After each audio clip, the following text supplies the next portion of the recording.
The cops from Beacon County roll up to the woods with search dogs and flashlights looking for a missing body. Meanwhile, Scott McCall is at home, fixing his lacrosse stick, doing pull-ups, and getting ready for bed. Then, he hears a noise outside. Grabbing a bat, he steps onto the porch only to nearly take a swing at his best friend, Stiles Stilinski, who's hanging from the gutter like a raccoon. Stiles, always up to something, spills the news. His dad, Sheriff Stilinski, and the police are out searching for half of a missing girl's body. Joggers found the first half earlier. Stiles convinces Scott to tag along and investigate. Scott isn't thrilled, he's got lacrosse tryouts the next day, but Stiles brushes it off, saying he'll just be warming the bench anyway. They sneak into the woods, but the hike up the steep hill is brutal for Scott thanks to his asthma. He stops to use his inhaler, but Stiles is way too excited he sprints ahead and ditches him. While trying to catch up, Scott accidentally runs straight into a cop and his search dog and ends up busted. Sheriff Stilinski finds Stiles too, scolds him for listening to police calls, and asks where Scott is. Stiles plays it cool, lying that Scott stayed home. The sheriff doesn't buy it but drags Stiles back to the car anyway. Scott, hiding behind a tree, waits until they leave before making a run for it. But something isn't right. A shadow moves in the trees. He reaches for his inhaler, then suddenly, a stampede of deer charges through, knocking him to the ground. His inhaler flies off. When the chaos dies down, Scott grabs his phone's flashlight and starts looking for it. Instead, he finds something way worse, the missing girl's other half. Panic hits him hard, but before he can move, a deep growl echoes from behind. A massive, wolf-like creature with glowing red eyes emerges from the trees. Scott barely has time to react before it lunges, biting deep into his side. He screams in pain, rolls down a hill, and stumbles onto the road, drenched, bleeding, and shaken. In the distance,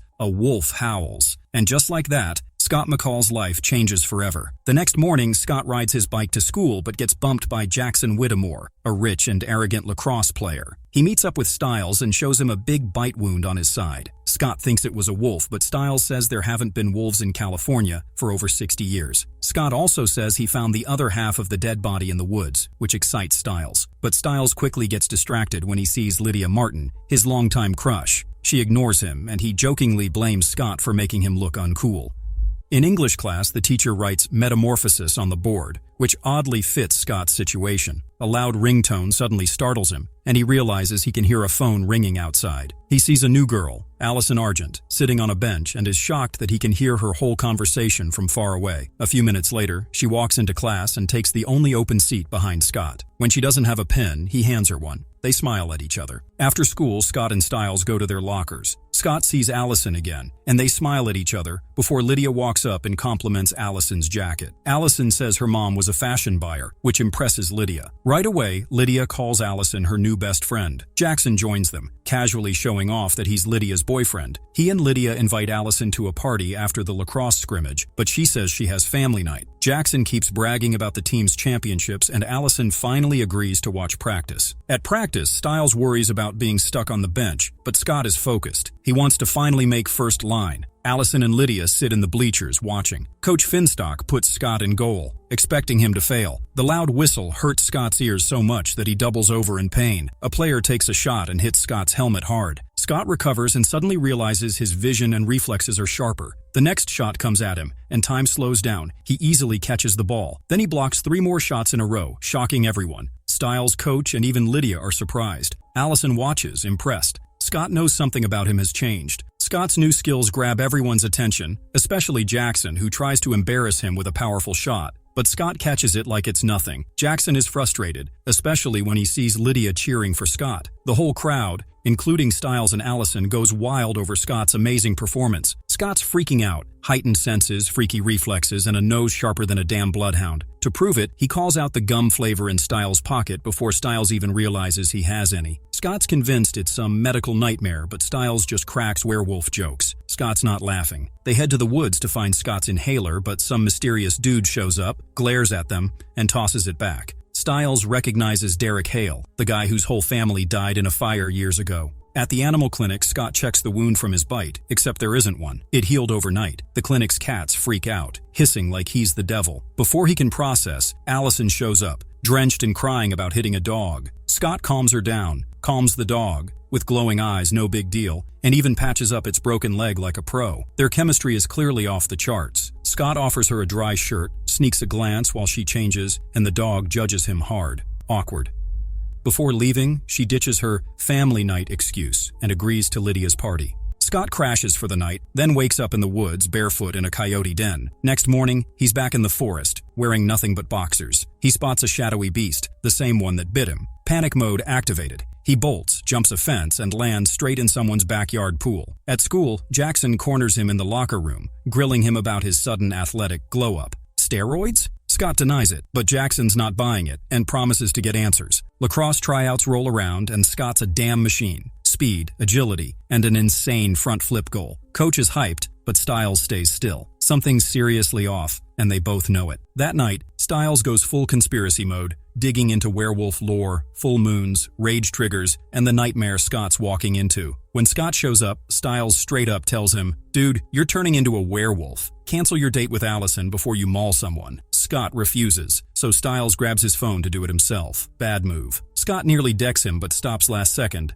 instead wrecking a chair and storming out. Once he's gone, Styles stares at the deep claw marks in the wood. Scott picks up Allison, brushing off his mom's questions. The party at the Martin house starts off great, until he spots Derek lurking. A dog growls at Derek, but one look shuts it up. Scott blinks, and Derek's gone, replaced by a shadowy figure leaping onto the roof. Scott tries to shake it off, dancing with Allison, but when his eyes meet Lydia's across the pool, wrapped up with Jackson, unease creeps in. Then the full moon rises. A tidal wave of nausea, sharp noises, and overwhelming scents slam into him. Panicked, he bolts, leaving Allison confused. Before she can follow, Derek steps out of the shadows, introducing himself as Scott's friend. At home, Scott douses himself in ice-cold water, desperate to stop the burn crawling under his skin. His hands shake, nails sharpening into claws. His teeth lengthen, his eyes glow amber. Staring at his own monstrous reflection, terror grips him. Meanwhile, Styles pounds on Scott's door, but Scott refuses to let him in. Then he learns Derek took Allison home. That's it. His last shred of control snaps.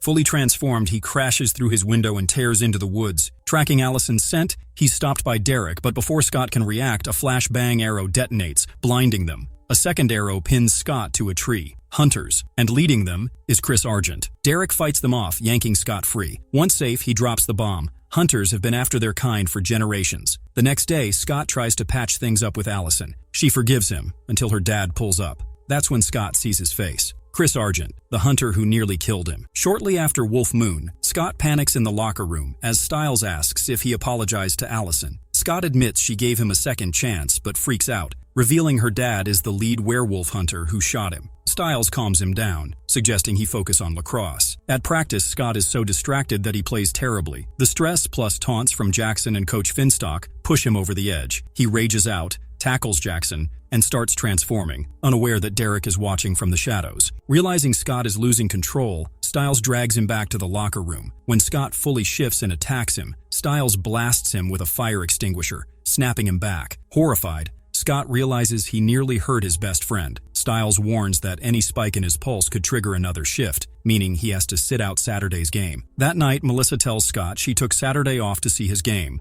Unable to explain why he won't play, he tries to convince her not to come, but she insists. Later, Styles video calls Scott, revealing Jackson's injury means the team is relying on him. Scott's computer glitches. Then Styles texts, "It looks like someone's behind you." Scott turns to see Derek lurking. Derek pins him to the wall, warning that if Scott plays, he'll kill him himself because if the town learns what Scott is, they'll hunt them both. Scott tells Coach he cannot play in the upcoming game, citing personal issues. Coach assumes it is relationship drama or drugs, but Scott insists he is struggling with aggression. Coach refuses to accept his reasoning and warns that if he cannot handle the pressure, he will be benched. In the hallway, Allison tells Scott she is coming to his game and invites him to hang out afterward with Jackson, Lydia, and Styles. Later, in math class, Lydia confronts Scott about the rumor that he is not playing. When he confirms it, she warns that if both he and Jackson sit out, the team will lose, and she refuses to date losers. Scott insists he is protecting lives, but Lydia threatens to introduce Allison to rival players if he refuses to play. Styles has Scott use his werewolf hearing to eavesdrop on his father, who announces a 9:30 p.m. curfew due to the body found in the woods. Styles scoffs at the idea that his father is hunting a rabid animal while Derek remains free. Scott reminds him they cannot tell the sheriff about Derek, but Styles insists they should find the rest of the body. Down the hall, Lydia introduces Allison to other lacrosse players while giving Scott a pointed look. When Scott sees Allison wearing the jacket Derek stole, he aggressively questions her about Derek, making her uncomfortable. She becomes unsettled and leaves. Scott later tracks Derek to the Hale house, demanding that he stay away from Allison. Derek warns that if Scott loses control on the field and shifts in front of his mother and friends, his life will be ruined. That night, Scott tells Stiles he smelled blood at Derek's home and wants to find proof to get him arrested. However, he first needs Stiles to teach him how to play lacrosse without shifting, as he cannot miss the game. At the morgue, Scott takes in the scent of the half-body found in the woods while Stiles keeps watch. Jackson, after a cortisone shot, tells Lydia the doctor warned against making it a habit. Lydia insists he get another before the game. Scott tells Stiles the scent matches the one at the Hale house. Stiles suggests Derek buried the other half of the body there and questions Scott's real motive. When Scott reveals the body's legs had bite marks, Stiles concludes they need a shovel. Scott and Stiles wait for Derek to leave before sneaking into the yard. A fresh patch of dirt catches their attention, and they start digging, despite Scott's unease. The moment they pull up a burlap-wrapped object, Stiles unties the knots, revealing the front half of a dark brown wolf. Just as they consider leaving, Stiles spots a purple flower nearby and identifies it as wolfsbane. Scott's ignorance annoys him, but the irritation vanishes when he notices the plant is woven into a spiral of rope wrapped around the wolf's body. The second Stiles unwinds it, the body shifts, revealing the top half of a human woman, sending both into a horrified panic. The next morning, Derek is hauled off in cuffs as Scott and Stiles watch from a distance. Derek's glare burns into them as he is placed in the back seat of the cruiser. While the deputies search the crime scene, Stiles sneaks into the car, trying to act unbothered before immediately taking back his bravado. He presses Derek for answers, pointing out that the dead girl was a werewolf, but different from Scott. Derek doesn't explain, but warns that Scott shifting on the field will be a disaster, urging Stiles to stop him. Before Stiles can respond, his father yanks him out of the car, grilling him about how he found the body. Stiles' weak excuse contradicts his earlier lies, but Sheriff Stilinski lets him go with a warning. As they drive home, Scott flips through Stiles' werewolf books, finding nothing on wolfsbane rituals. His irritation flares when Stiles gets too excited, but the real problem hits when he starts gasping for air. Stiles' backpack stuffed with wolfsbane is making him sick. He tosses it out the window before disappearing. Stiles panics and calls emergency dispatch, but they hang up. Meanwhile, Scott, fully transformed, sneaks onto Allison's roof. As he leaps down, Argent's car hits him, forcing him back to human. Allison rushes out, horrified, but Scott awkwardly claims he was just stopping by before scrambling off. At the game, Jackson sabotages Scott, but when Coach demands someone pass to him, Scott's anger surges. His snarl forces an opponent to throw him the ball. He teeters on losing control until Allison's voice breaks through the noise, calming him enough to score the winning goal. Overwhelmed, he flees to the locker room. Stiles finds him later, but the good mood shatters when Stiles reveals the dead girl was Derek's sister, Laura Hale. Scott and Allison sneak out of school and into a bus where they share a romantic moment. As their passion intensifies, Scott's werewolf instincts kick in, and he struggles to control his transformation. He pulls away, warning Allison to leave, but she panics when she sees his monstrous form. She tries to escape, but the bus doors are jammed, and Scott attacks her. The next day, Scott wakes up and realizes it was just a dream, one so vivid that he fears it might be a warning. He confides in Stiles, who jokes that there's no lycanthropy for beginners class, but agrees it's concerning. When they arrive at school, they find a crime scene in the bus bay, where deputies investigate a blood-covered bus with its back door torn off. This eerily matches Scott's nightmare, making him fear that he actually attacked someone in his sleep. Panicking, Scott desperately searches for Allison, but she hasn't responded to his texts. His frustration causes him to dent a locker with his fist. Just as he's about to leave, he bumps into Allison, who is completely fine. Relieved, he walks with her to class, unaware that Jackson later finds his ruined locker door. During chemistry, Scott and Stiles discuss the attack, with Stiles suggesting Scott might have killed an animal, not a person. Their conversation is cut short when they see paramedics wheeling out a severely mauled but alive man. At lunch, Stiles reassures Scott that the victim survived,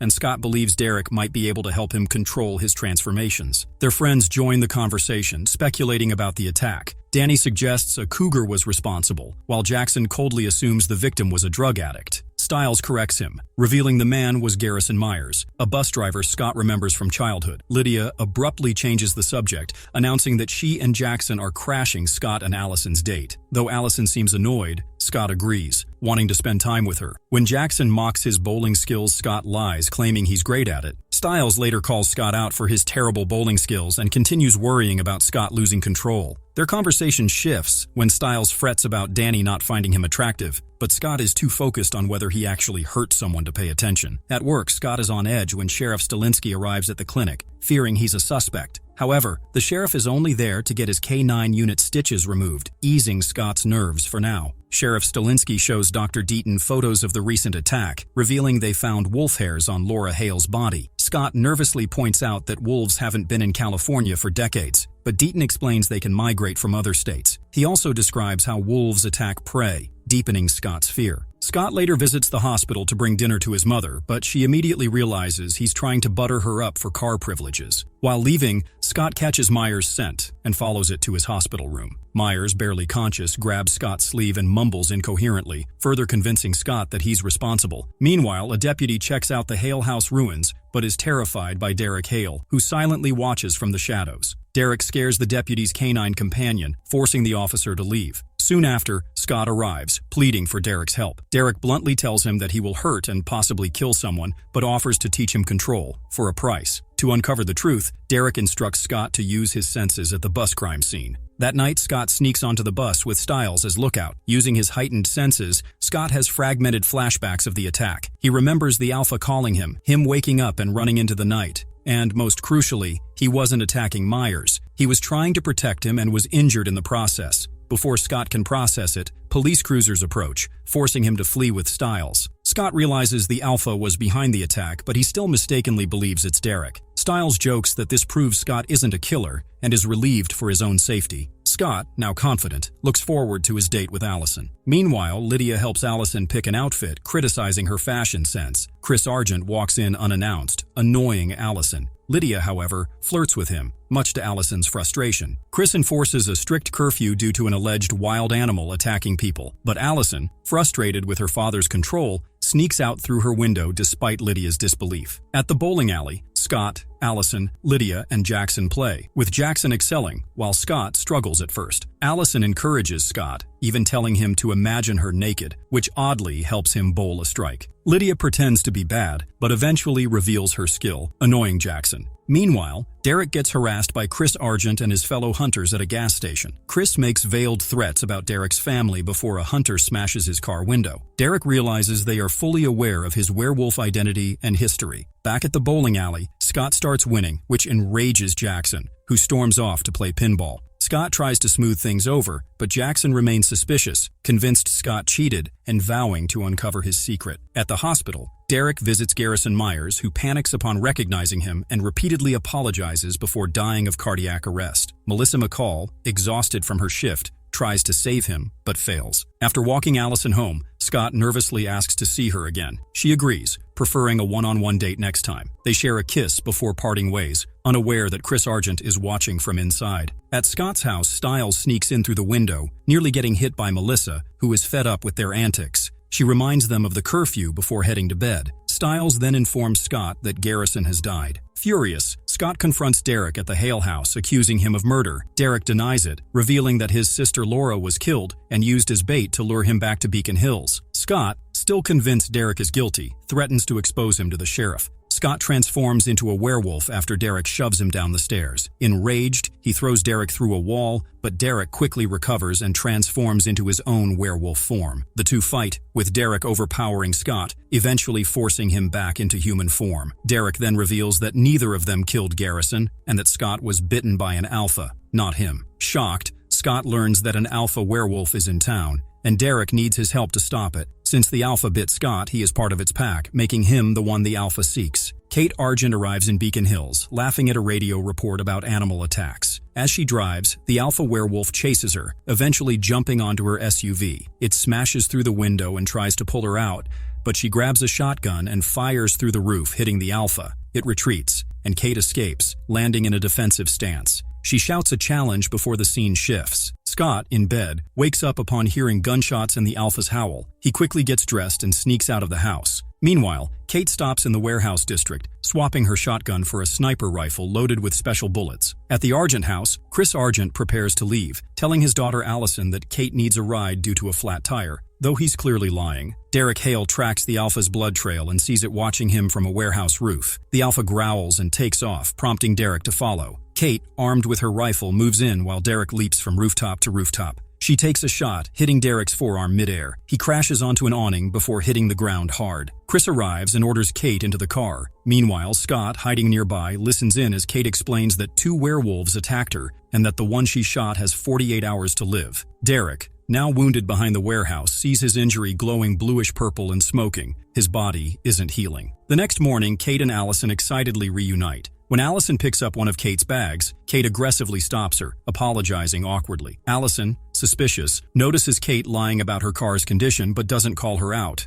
At school, Scott updates Stiles on the situation. Stiles asks key questions. Who is the Alpha? Did it kill the bus driver? Does Allison's dad know? Scott has no answers. His attention shifts when he gets a D- on a test. And Stiles jokes about his priorities, urging him to take advantage of his study session with Allison. Derek, visibly unwell, stumbles through the hallway and corners Jackson, demanding to know Scott's whereabouts. Jackson mistakes Derek for a steroid dealer, mocking his sickly appearance. Losing patience, Derek grabs Jackson's neck, accidentally stabbing him with his claws before realizing his loss of control and rushing away. Derek, overhearing Allison seeking Lydia's advice about sex, realizes where to find Scott. After school, he intercepts Stiles in the parking lot and gets Scott's attention. Derek reveals he was shot with a special bullet and can't heal, making Scott realize Kate was talking about him when she mentioned a werewolf dying in 48 hours. To avoid suspicion, they get Derek into Stiles' Jeep, and Derek insists Scott must find out what kind of bullet Kate used while studying at Allison's house. Though hesitant, Scott agrees, leaving Stiles to deal with an increasingly weak Derek. Scott confirms his study plans with Allison, who questions his interaction with Derek. He dismisses it as giving Derek a ride before heading to her house. When he arrives, his rushed and suspicious behavior raises Allison's doubts, but he claims he's stressed about school. Once inside, studying quickly turns into making out on her bed. Mid-kiss, Scott loses control, his claws extending, but he regains composure before Allison notices. Stiles calls him, and though he initially ignores it, he steps away to return the call. Meanwhile, Stiles drives with a deteriorating Derek, who refuses to go home, fearing the hunters. When Stiles asks if he's dying, Derek hints at a last resort while observing his worsening wound, now leaking blackened blood. Stiles, disgusted, nearly kicks him out, but Derek's threat forces him to continue driving. Back at Allison's, Scott finds a photo of her with Kate, learning she's Allison's beloved aunt. When he asks about her skills, Allison reveals her past as a nationally ranked archer. She takes Scott to the garage, shows off her bow, and downplays the presence of numerous locked-up firearms, explaining her father is a legal arms dealer. Scott, knowing Argent is a hunter, nervously asks if she plans to join the family business, but Allison playfully flirts instead. They resume making out, only to be interrupted by Argent and Kate's return. Though they try to hide, Argent catches them and assigns them grocery duty. Argent subtly pressures Scott to leave, but Kate invites him to stay for dinner. At the table, Argent tests Scott with alcohol, which he declines, while Kate casually chats about lacrosse. Scott excuses himself to take Stiles' call, who is struggling with Derek's worsening condition. Scott instructs him to take Derek to the animal clinic. Derek, seizing the phone, reminds Scott he's running out of time to find the bullet. When Scott hesitates, Derek warns him the Alpha will call him again and next time he'll have to kill or be killed. Scott sneaks into Kate's room during a tense family dinner and finds sniper rifle rounds used against Derek, confirming his suspicions. He snaps a photo of the wooden box they were in and sends it to Stiles, who identifies the rounds as containing Nordic blue monkshood, a rare strain of wolfsbane. Derek, suffering from a severe wolfsbane infection, instructs Stiles to get a bullet from Scott, or he will die. Scott reluctantly retrieves one and prepares to leave, but Kate insists he stay for dessert. Chris Argent uses the opportunity to test Scott, subtly hinting at werewolves in a speech about rabid dogs. At the animal clinic, Derek's condition worsens. His infected veins spread up his arm, prompting him to demand Stiles amputate it before the infection reaches his heart. Stiles panics at the idea, nearly fainting, but Derek threatens him into compliance. Meanwhile, Scott prepares to leave the Argent house, but Kate accuses him of taking something from her bag. Before she can search him, Allison intervenes, pulling out a condom she had taken from Kate's bag earlier, successfully deflecting suspicion. Scott rushes to the clinic with the bullet, just in time to stop Stiles from sawing off Derek's arm. However, when Derek tries to use the bullet, he collapses, and the bullet rolls into a vent. Scott struggles to retrieve it, but eventually extends his claws to reach it. Stiles wakes Derek with a punch, and Derek burns the wolfsbane inside the bullet before rubbing the ashes into his wound, finally healing himself. With Derek's life saved, Scott demands that he leave them alone, even threatening to expose everything to the Argents. In response, Derek takes Scott to visit his uncle Peter Hale, the only survivor of the Hale family massacre. He reveals that the Argents set the fire that killed his family, breaking their supposed code by killing humans as well. Scott struggles to believe this, but begins to question Allison's role in the family's dark history. Later, Kate and Chris discuss the recent werewolf sightings. While Chris insists they follow the code, Kate hints at her involvement in the Hale fire. Her smirk as she lights a match in the fireplace suggests she may have been the one responsible for the massacre, though Chris remains unaware. Jackson and Lydia sit in Lydia's car, debating which movie to rent. Jackson begs to watch Hoosiers, but Lydia refuses, making Jackson reluctantly fetch the notebook instead. Inside the store, Jackson finds an employee, Levesque, dead with his throat ripped out. Shocked, he accidentally knocks over a ladder, causing a fluorescent light to crash, cutting the store's power. Outside, Lydia, unaware of the chaos, takes selfies. Inside, Jackson spots the alpha werewolf lurking in the shadows. The alpha knocks over shelves like dominoes, forcing Jackson to dodge. Just as the alpha closes in, it notices glowing claw marks on Jackson's neck and abruptly flees. Jackson, terrified, smashes through the store's glass doors, startling Lydia, who unknowingly captures the fleeing werewolf on her phone. Meanwhile, Sheriff Stilinski and Stiles are having dinner when they receive a homicide call. They arrive at the crime scene, where paramedics check on Jackson and Lydia. The sheriff insists Jackson get medical attention, but Jackson snaps, calling him a minimum-wage rent-a-cop. Stiles is both horrified and amazed when he sees Levesque's body being wheeled out. On the store's rooftop, Scott and Derek watch the aftermath. Scott struggles to understand the alpha's motives, questioning if all werewolves are killers. Derek clarifies that werewolves are predators, not murderers, and vows to uncover the alpha's reasons for killing. As they leave, a red spiral appears on the rooftop, marking the alpha's presence. Later, Scott and Derek return to the Hale house, where Scott complains about balancing school and werewolf problems. Derek warns that the alpha is targeting Scott for his pack, and that time is running out before the next full moon. To train Scott, Derek breaks his arm, attempting to teach him how to control his wolf form under pain, but Scott fails. At home, Kate gives Allison an early birthday present, a silver pendant featuring a wolf and a fleur-de-lis. She tells Allison to research the symbol, hinting at the family's mysterious history. At school, Allison opens her locker to find helium balloons spilling out, clearly embarrassed. Scott sees and learns it's her birthday, deciding they should ditch school to celebrate. In chemistry class, the teacher announces mandatory parent-teacher conferences for students with low grades, including Scott. Stiles questions Danny about Lydia and Jackson's whereabouts the previous night, but Danny knows little. Stiles, flustered, randomly asks Danny if he finds him attractive, then panics so much he falls out of his chair. Scott and Allison sneak off in her car, hesitant about skipping school, but ultimately deciding to go through with it. Meanwhile, in the locker room, Derek confronts Jackson, demanding to know what he saw at the video store. Jackson denies seeing anything, but Derek pins him against the lockers, listening to his heartbeat to test if he's lying. Before leaving, Derek warns Jackson to get his mysterious claw marks checked. Scott and Allison spend the day at the Beacon Hills Preserve, flirting and growing closer. At the Martin house, Natalie Martin tells Lydia that Stiles is there to see her. Lydia, still under the effects of anti-anxiety medication, mumbles about Stiles. When Stiles arrives, he asks Lydia what she saw during the attack on the video rental store. She responds that she saw a mountain lion, which Stiles realizes is just her repeating what the police told her. Meanwhile, Scott and Allison walk through the woods, with Allison briefly texting Lydia before turning off her phone.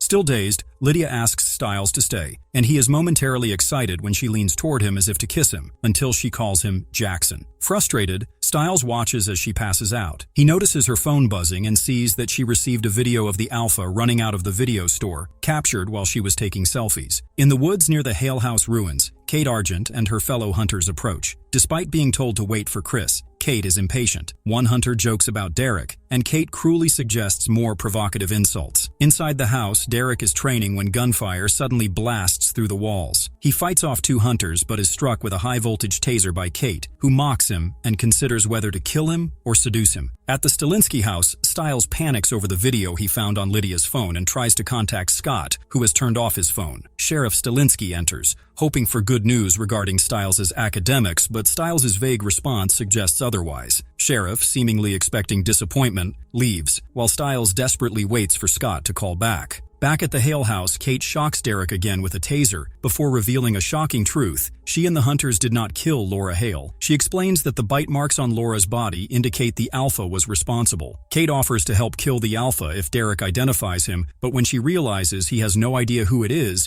she dismisses him as useless and attempts to shoot him. Derek escapes into the woods at super speed. At the Beacon Hills Animal Clinic, Alan Bitten leaves a voicemail for Scott, concerned about his absence. Sheriff Stilinski arrives, seeking Ditten's help regarding the video store attack. Bitten, nervous, claims to be no expert, but Sheriff points out that Bitten was previously certain the attacker was a mountain lion. Sheriff then reveals stills from surveillance footage showing the alpha transitioning from running on all fours to walking upright. Uncomfortable, Bitten avoids further discussion and excuses himself to tend to a sick dog. In the preserve, Allison tells Scott that her birthday has been kind of perfect. Scott jokes that he can tell when she lies because she touches her eyebrow. Allison wishes her parents weren't coming home so she and Scott could spend more time together. Suddenly, Scott remembers that he was supposed to attend the parent-teacher conference, realizing he's in trouble due to his poor grades. At the high school, the parents meet with teachers. Mr. Harris discusses Jackson with Mr. Whitmore, noting Jackson's intense drive and assumption that it stems from his adoption. Meanwhile, Lydia's parents bicker, assuming she has academic issues. But Ms. Ramsey reveals that Lydia is exceptionally gifted, with a GPA over 5.0 and strong leadership potential. Sheriff Stilinski meets with Coach Finstock, who is baffled by Styles' real name and calls him intelligent but unfocused. He humorously recalls Styles' midterm answer about male circumcision, much to the sheriff's embarrassment. Melissa McCall, frustrated by Scott's behavior, orders him to get to the school immediately. Chris and Victoria Argent meet with Ms. Ramsey, who praises Allison for adjusting well despite frequent relocations. Victoria insists they have an open relationship with Allison. When the teacher mentions Allison missed school, Chris is shocked and becomes concerned. Allison and Scott drive back to school while Melissa, furious over Scott's absence, leaves him a voicemail. Chris and Victoria also search for Allison, concerned about her behavior. Melissa overhears their conversation and approaches them, revealing she is Scott's mother. Chris responds coldly, accusing Scott of kidnapping Allison. However, their argument halts when they see Scott and Allison arriving. Melissa immediately confronts Scott, demanding to know where he has been. Scott nervously says nowhere, confirming Melissa's suspicion that he skipped school. Allison tries to defend him, but Chris orders her into the car. Suddenly, screams erupt as people flee the school parking lot in panic. Scott senses something and moves to investigate, while Allison looks around, noticing the chaos. Chris retrieves a gun, sensing danger, while people scatter, terrified. Scott follows his instincts toward the source of the disturbance, while Allison, Chris, and others brace for whatever is coming. Scott runs through a parking garage, chased by a werewolf, but it's just Derek testing him. Scott asks Derek to teach him how to control his werewolf side. Derek agrees, but tells Scott to stay away from Allison because she's a distraction. Scott promises, but goes to see her anyway. Later, Scott comes face to face with the alpha werewolf, who scratches a spiral on his window, just like the one on Derek's sister's grave. Scott tells Derek, and Derek is clearly shaken. Since Scott's anger triggers his transformations,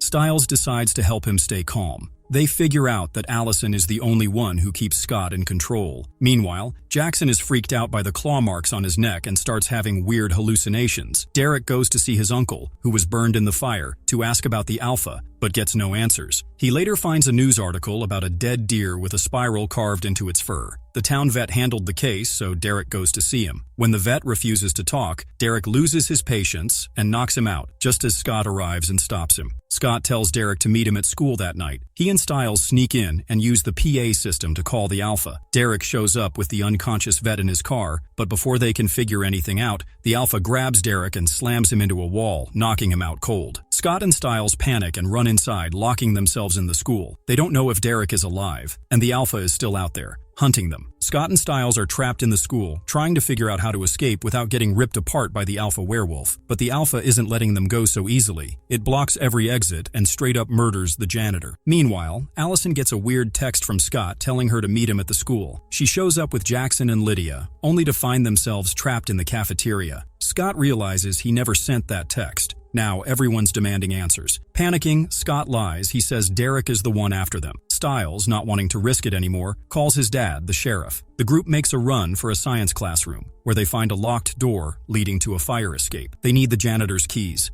Scott tracks the janitor's scent to the gym and finds his body shoved under the bleachers. But before he can grab the keys, the alpha appears. It lets out a bone-shaking howl, forcing Scott to transform against his will. Jackson, still messed up from his scratches, reacts too. Scott stumbles back to the classroom in full werewolf mode. barely in control. Just as he's about to lose it completely, Allison's voice cuts through his rage, snapping him back. He changes back to normal just in time for the cops to bust in. Stiles' dad is here and they're finally safe. Outside, Scott sees the vet, perfectly fine like nothing ever happened. Then it hits him. The Alpha never planned to kill them. It wanted Scott to do it. The whole thing was a setup to push Scott into slaughtering his own friends, forcing him into the Alpha's pack. And the worst part? Deep down, Scott actually wanted to kill them all when he transformed. That's enough for Allison. She's done. If she can't trust Scott, she can't be with him. Just like that, she breaks up with him. Stiles takes Scott into the woods to get drunk, hoping to cheer him up after his breakup with Allison. But things get messy when two guys show up and take their bottle. Scott, already on edge because of the full moon coming, gets pissed. Not long after, the Alpha Werewolf shows up and kills the two men. At school, Scott starts acting weird, hallucinating, losing control, and just not being himself. He and Stiles decide to lock Scott up during the full moon so he doesn't end up hurting someone. Before lacrosse practice, Stiles asks Scott to find out if Lydia likes him, but when Scott talks to Lydia, he only asks about Allison. Lydia dodges the question and instead starts making out with him.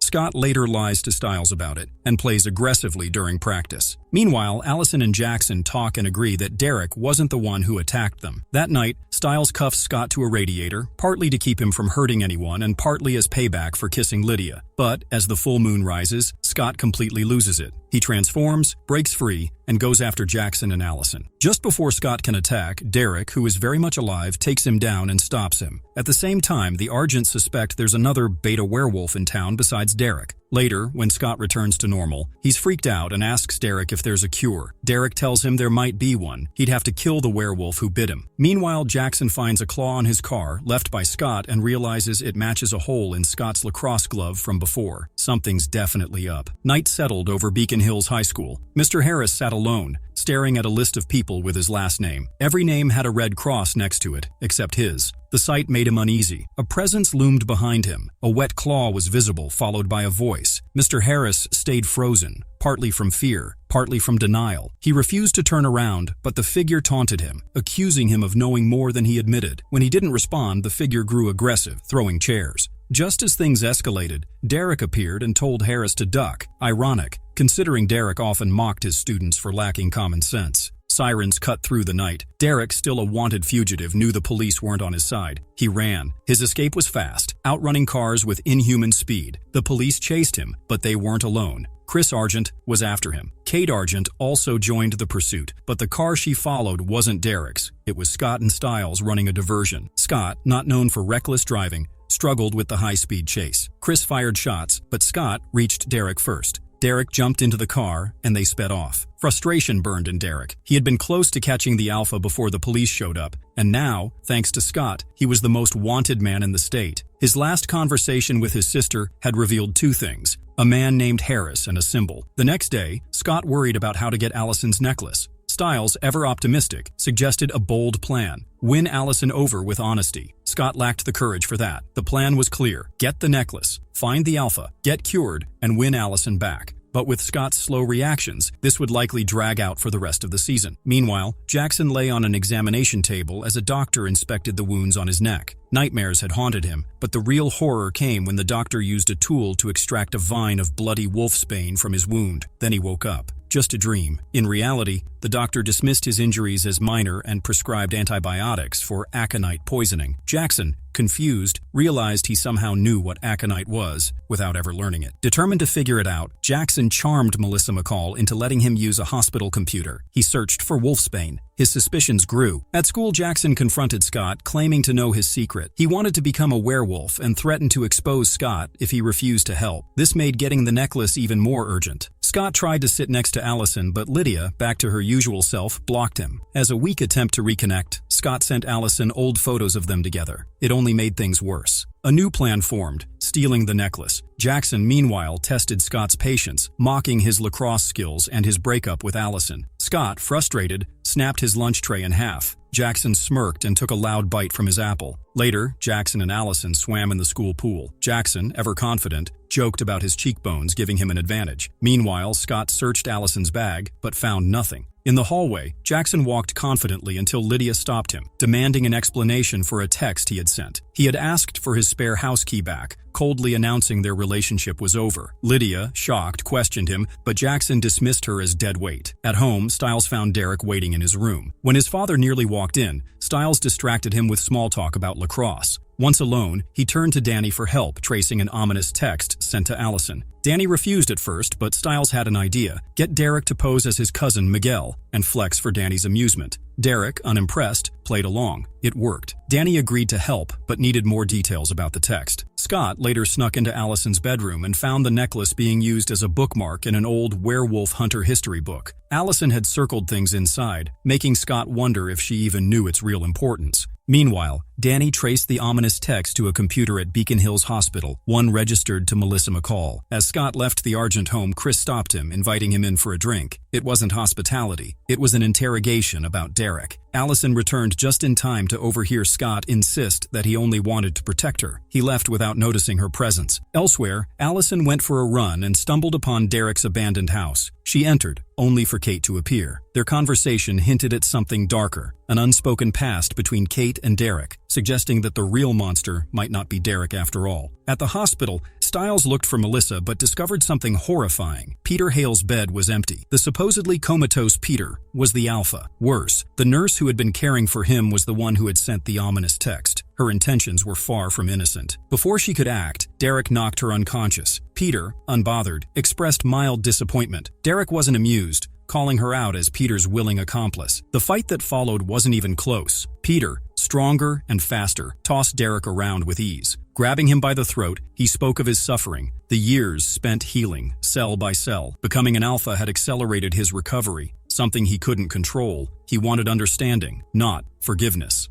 At the police station, Sheriff Stilinski listened to Mr. Harris, but his mind was on the clock, eager to make it to Stiles' first lacrosse game. Harris recounted a drunken conversation from years ago with a young woman who had asked too many questions about fire science. A week later, the Hale house burned down. He hadn't spoken up because he didn't want to be involved. He never learned the woman's name, but he remembered one detail: the necklace she wore, a family heirloom. Harris provided the final clue. The girl wearing that necklace wasn't just an arsonist, she was a murderer. Stiles digs through his dad's research to figure out what's up with the Alpha Werewolf's victims. Turns out, the Alpha has been targeting people connected to the fire that killed Derek's family. Meanwhile, Jackson starts looking real suspicious, and Allison's dad presses him for answers, thinking he might be a beta werewolf. Scott's pissed about this, but Jackson is still obsessed with becoming a werewolf himself. Scott is even more shocked when Derek and his uncle suddenly want him to join the pack. What's worse, Derek seems to be siding with the Alpha now. Before Scott can even process that, the Alpha stabs him in the neck, sending him into some intense flashbacks showing him what really happened during the fire and the murders. While searching for her missing necklace, Allison stumbles across a sharp arrow tip left behind by Kate. She and Lydia head to the woods to test it out. When she sees someone moving in the dark, she panics and zaps them with a taser,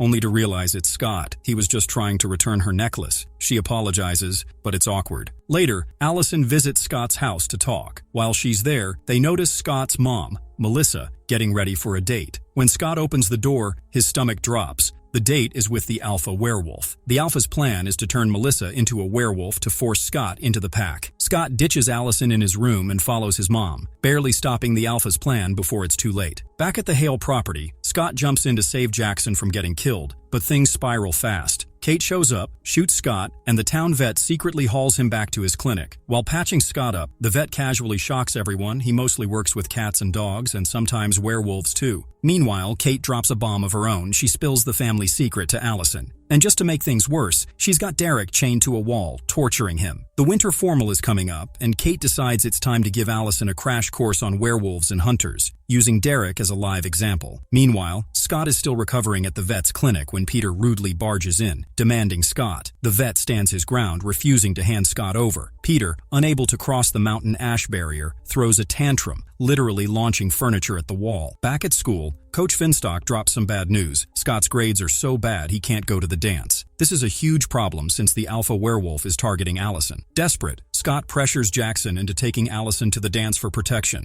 Jackson refuses at first, but Scott hulks out just enough to scare him into saying yes. Meanwhile, Allison ropes Lydia into taking Stiles. During a shopping trip for the dance, Peter creeps up on Allison, but Scott quickly pulls her away before anything weird happens. That night, Kate taunts Derek, revealing that they were once in a relationship before she betrayed him. She also figures out that Scott is the second beta werewolf. At the dance, Jackson gets wasted and barely pays attention to Allison. Stiles, on the other hand, is killing it with Lydia, though she's more focused on keeping an eye on Jackson. Scott sneaks in anyway and confesses his love to Allison, which leads to a sweet kiss. Jackson, now completely hammered, stumbles into the woods and spots what he thinks is a werewolf. He demands to be turned, only to realize, too late, that the shadows belong to werewolf hunters, led by Mr. Argent. Panicked, Jackson spills the truth: Scott is the werewolf. Meanwhile, Lydia goes looking for Jackson but ends up in the wrong place at the worst time. Peter attacks her viciously. Stiles finds Jackson wandering in a daze, completely out of it. Peter then threatens to kill Lydia unless Stiles tells him where Derek is. Scott and Allison sneak off to the school buses for some privacy. Allison steps inside and motions for Scott to follow, but before he can, bam! Chris Argent's car slams into him, pinning him between two vehicles. As Scott struggles, he transforms right in front of Allison. She stares in shock, realizing the truth.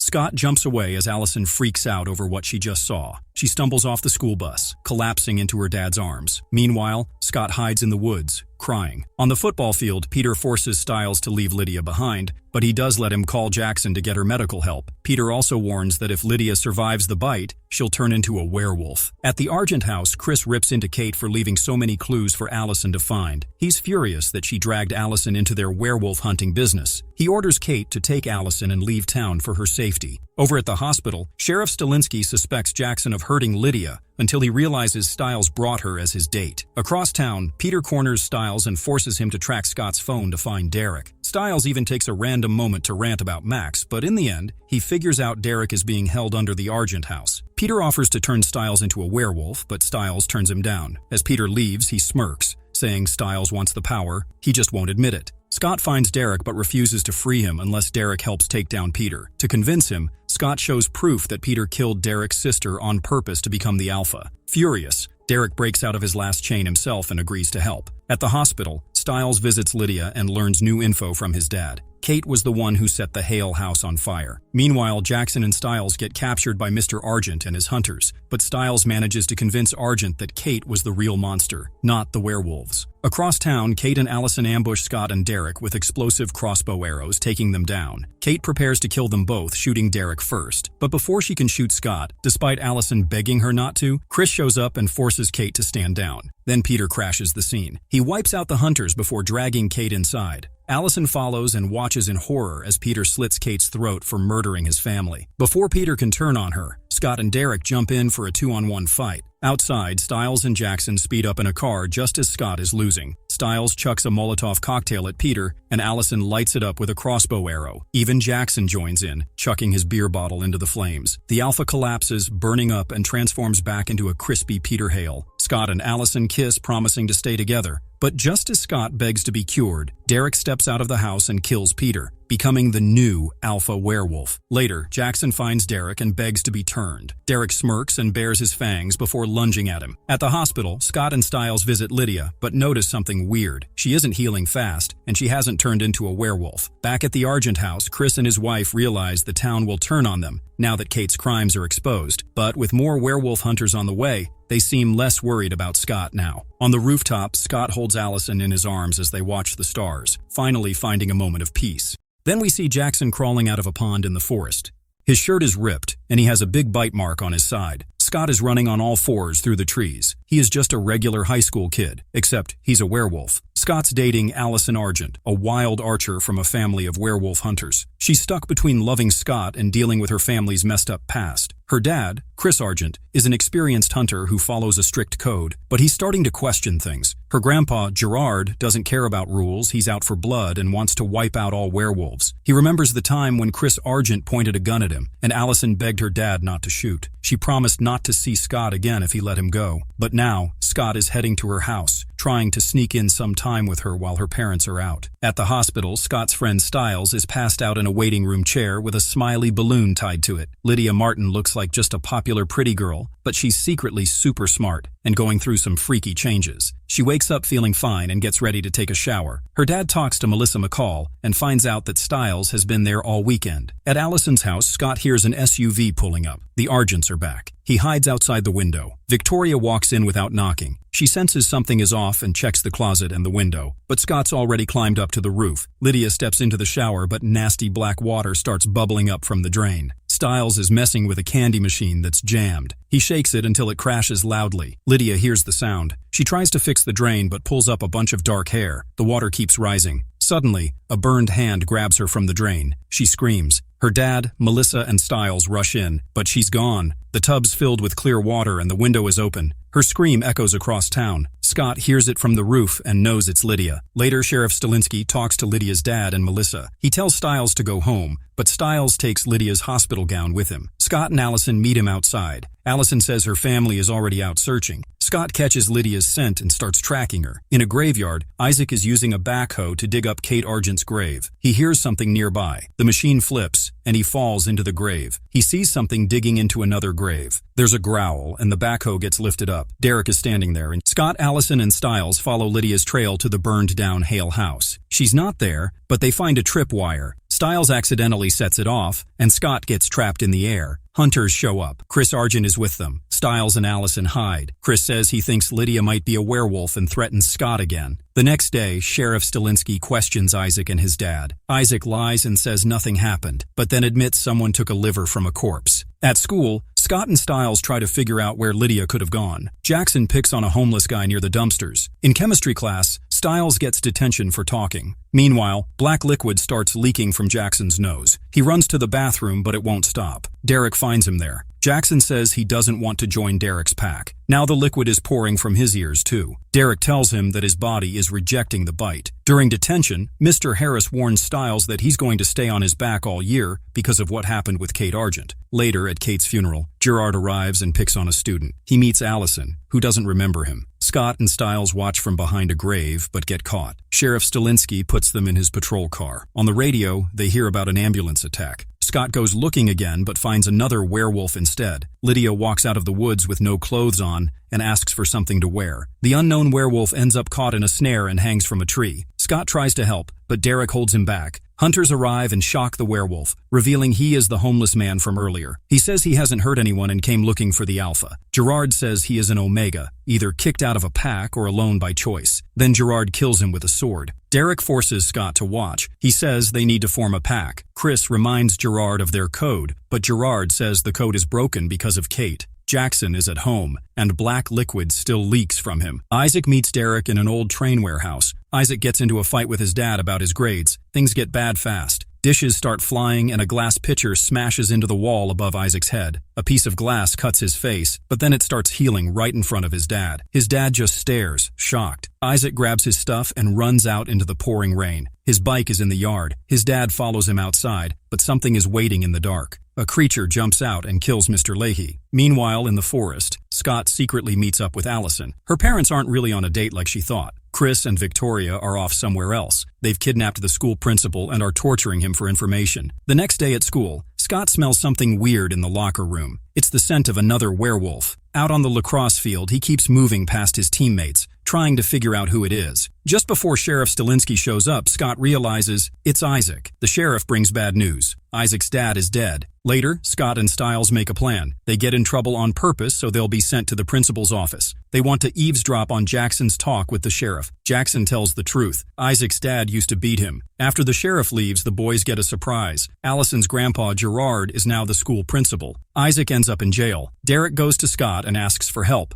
Before heading to the station, they stop at Isaac's house to look around. They find a big freezer chest, big enough for a person. It's clear that Isaac used to get locked inside. Somewhere else, Allison overhears her dad and grandpa talking about killing Isaac. One of the hunters leaves the house dressed as a cop. He's carrying a box labeled with wolfsbane. Allison follows him and shoots arrows into his tires and his leg to slow him down. Back at the jail, Derek and Stiles rush to help Isaac, but the hunter is already there. The cell stands empty. Isaac fights the hunter and wins. Then his eyes turn to Stiles. He loses control for a moment. Derek steps in and growls with power. Isaac stops. Later that night, Allison finds Scott in the basement of Isaac's house. She brings metal chains to hold him during the full moon. She locks him in the freezer. Something sneaks up behind her. A tall, lizard-like creature attacks. Scott Scott hears the danger. His strength grows. He breaks out of the freezer. The creature runs off before he can catch it. At home, Jackson checks the camera he set up. He wanted to see himself change into a werewolf. Instead, the video shows something else. All night long, he stays asleep, looking completely human. At a gas station, Allison pulls in to refuel. The place is empty except for a man on a motorcycle. He nods and rides away. The lights go out. Allison panics and gets in her car, but her keys are gone. Stepping out, she's grabbed, a bag thrown over her head. Later, Allison wakes up tied to a chair at the Hale house, her father also bound nearby. A deep voice starts asking strange questions about hunters being bitten. Chris breaks free and reveals the voice came from a phone held by a hunter named Bennett, the same man from the gas station. Chris tells Allison he's going to train her. He hints that he knows she shot the hunter sent to kill Isaac. He explains that the women in their family are the true leaders, then gives her an arrow and orders Bennett to time her escape. Using the arrow, Allison cuts her ropes. It takes 2.5 hours, which impresses Bennett, who says it took him longer. Outside, Allison drives away. A scaly tail wraps around Bennett's foot. Something slashes the back of his neck. He draws a gun, but falls. Nearby, the lizard creature's dripping claws are shown. At school gym, it's climbing day. Scott and Allison scale the wall together. She brings up the creature that attacked her had a tail.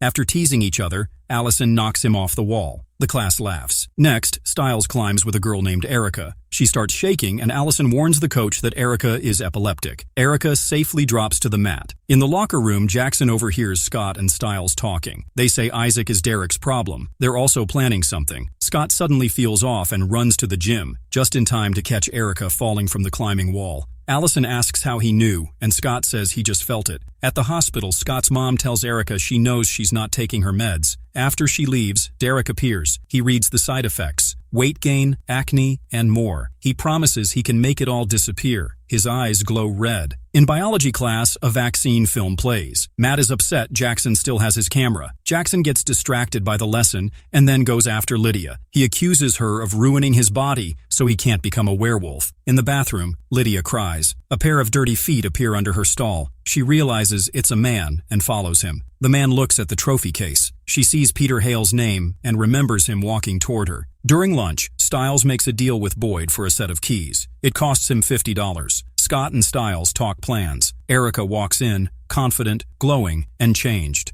Outside, Scott sees her get into a car with Derek. Later, Scott breaks down at the clinic. He drops a jar and calls it a metaphor for his life. His boss gives him a pay raise and avoids answering werewolf questions. At home, Allison talks to her dad about Lydia. Chris wants her to watch Lydia closely. Allison says that sounds like spying. That evening, Scott, Allison, Stiles, and Lydia visit the ice rink. Stiles tries to charm Lydia. Allison teaches Scott to skate. He struggles and crashes. Lydia finds flower petals on the ice and follows them to a stalk of wolfsbane. Under the ice, she sees Peter Hale and screams. The others rush in to find her screaming, but nothing is there. Scott talks to Erica, trying to find Derek's next target. Erica shares a painful story about a seizure in class that was recorded and laughed at. She says she never wants to be that weak again. Allison sees her flirting with Scott. Scott grabs Erica's wrists in frustration. At the Argent house, Allison's mom finds a note from Scott in her daughter's book. She calmly slices her arm and visits Mrs. McCall at the hospital to get it stitched, without painkillers. They talk about their kids, and Mrs. McCall says Scott doesn't seem heartbroken. At school, Allison and Scott sit back to back in the lunchroom. They talk quietly about Erica and the growing tension between their families. Stiles shows up and says Boyd's table is empty. Scott says they have to find him. Stiles isn't sure that's necessary. Scott warns that wolfsbane bullets don't care how pretty Erica looks. At Derek's place, Jackson shows up demanding answers. When no one answers, he kicks in the door. Hunters are waiting. Chris tells Jackson to stop chasing the supernatural or they'll stop him themselves. At Boyd's house, Erica flirts with Stiles, then knocks him out. At the animal clinic, the alarm goes off. A body lies on the table. Chris is in the shadows. He wants to know what killed the hunter and confronts the vet, saying he knows he's more than just a doctor. Scott finds Boyd at the rink. Boyd says he joined Derek because he didn't want to be alone anymore. Scott says he deserves better. Derek and the others show up. Erica and Isaac say their lives have improved. Derek tells Scott to leave. Scott fights instead. He beats them down and yells that Derek is just using them. Derek says it's about power, then overpowers Scott and walks away. Boyd tells Scott he already got bitten but doesn't want to be like Derek. He wants to be like Scott. Stiles wakes up in a dumpster. Scott asks his boss why his injury isn't healing. The vet says it's because it came from an alpha. They need to talk. Later that night, Jackson trains alone on the lacrosse field. His car gets stuck in the mud. Rage takes over, and he lifts the truck with his bare hands. The strength makes him smile like never before. At the animal clinic, Dr. Bitten works fast to treat Scott. He says the creature that killed the hunter isn't a werewolf and suggests the Argents may keep a book with information on other monsters. Soon, Chris Argent and his father Gerard arrive. Gerard mentions retirement. Bitten reminds them of the hunter's code. He explains the wounds, paralysis from a scratch and death from deeper cuts. The creature used a toxin, and nothing was eaten, meaning it kills for no reason. At a garage, Stiles argues with a mechanic about the cost of repairs. Inside, he notices something sticky on the door and a photo of the mechanic in lacrosse gear. His fingers go numb. Outside, he sees a lizard creature crawling down his Jeep. It paralyzes the mechanic and crushes him under the lift. All Stiles can do is call 911. Later, Allison waits in her car. The fogged window shows a time, 9 p.m. Gerard arrives and talks to her about loyalty. He drops a leather book, takes pills, and warns her she may have to choose between friends and family. Her response at first upsets him, but she quickly changes her tone. Back at the garage, Stiles lies to his dad about what happened. He says he found the body under the Jeep. The sheriff doesn't buy it, but lets it go for now. Stiles asks if they can clean the Jeep before holding it as evidence. Allison finds Scott's note on a rock. He couldn't wait. Later that night, Scott picks up Stiles. Stiles tells him the creature felt like a person in costume, not a real monster. At Derek's place, Isaac attacks him but gets thrown aside. Erica and Boyd also try but fail. Derek warns them they need to learn fast or die. Erica kisses him. He tells her to stop.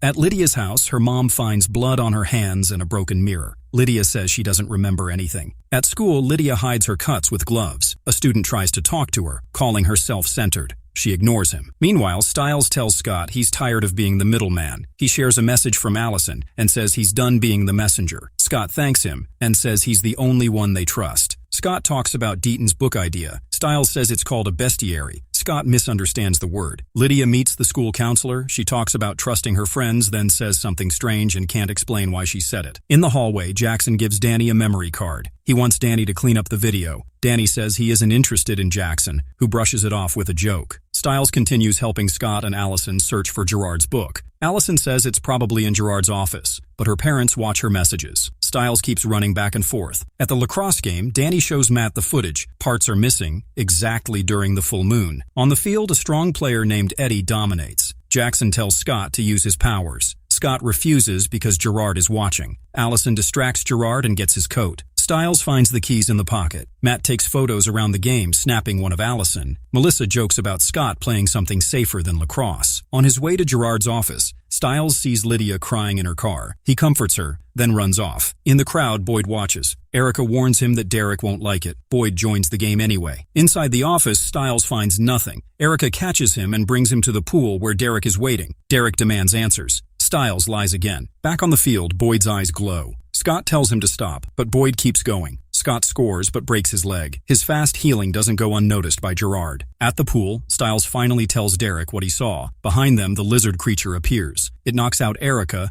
and slashes Derek. Stiles helps Derek into the pool. The creature circles, but doesn't touch the water. At dinner, Scott joins the Argents. Gerard asks tense questions. In the kitchen, Chris warns Scott to be careful around Gerard. In the pool, the creature pulls back from the water, clearly hurt by it. Stiles and Derek stay in for safety. Back at Gerard's room, Scott and Allison search for the book. Using his hearing, Scott opens a safe. Inside is only a cookbook. 2 hours pass. Stiles holds Derek in the water but has to let go. He rushes for his phone and calls Scott. Scott hangs up too quickly, not knowing they're in danger. Allison remembers a flash drive on Gerard's keys. Scott grabs it and runs toward the school. He hears the creature's roar. At the pool, Stiles pulls Derek from the water. His grip slips. Then Scott appears, transformed. He fights the lizard. The creature wins at first, but sees its reflection in the glass, freezes, and runs. In the parking lot, Scott and Stiles open the flash drive but can't read it. Derek shows up and calls the creature a kanama. It's a shapeshifter that doesn't know what it is. Stiles calls it a monster. Scott wants to work with the Argents to stop it. Derek refuses. He says he'll kill it. Later, Scott picks up his mom. Gerard is waiting. He stabs Scott and twists the blade. The kind mask drops. He threatens Scott's mom unless Scott agrees to follow orders. Jackson struggles to lift a heavy bench press. Danny walks away to the showers. For a short moment, Jackson starts hearing everything around him with sharp and strange clarity. Erica appears and takes him to Derek. Inside the warehouse, Derek wants answers. He asks what happened to Jackson during the full moon. Jackson says nothing happened. To test him, Derek uses Kanima venom. Jackson freezes, unable to move. This proves he isn't the creature they're looking for. Later, Isaac speaks to Jackson and pressures him into changing his police statement. With no witness, Isaac is no longer a suspect and returns to school. At school, Stiles brings new research on the Kanima. The creature may come from South America and might go after killers, but this doesn't match what they've seen.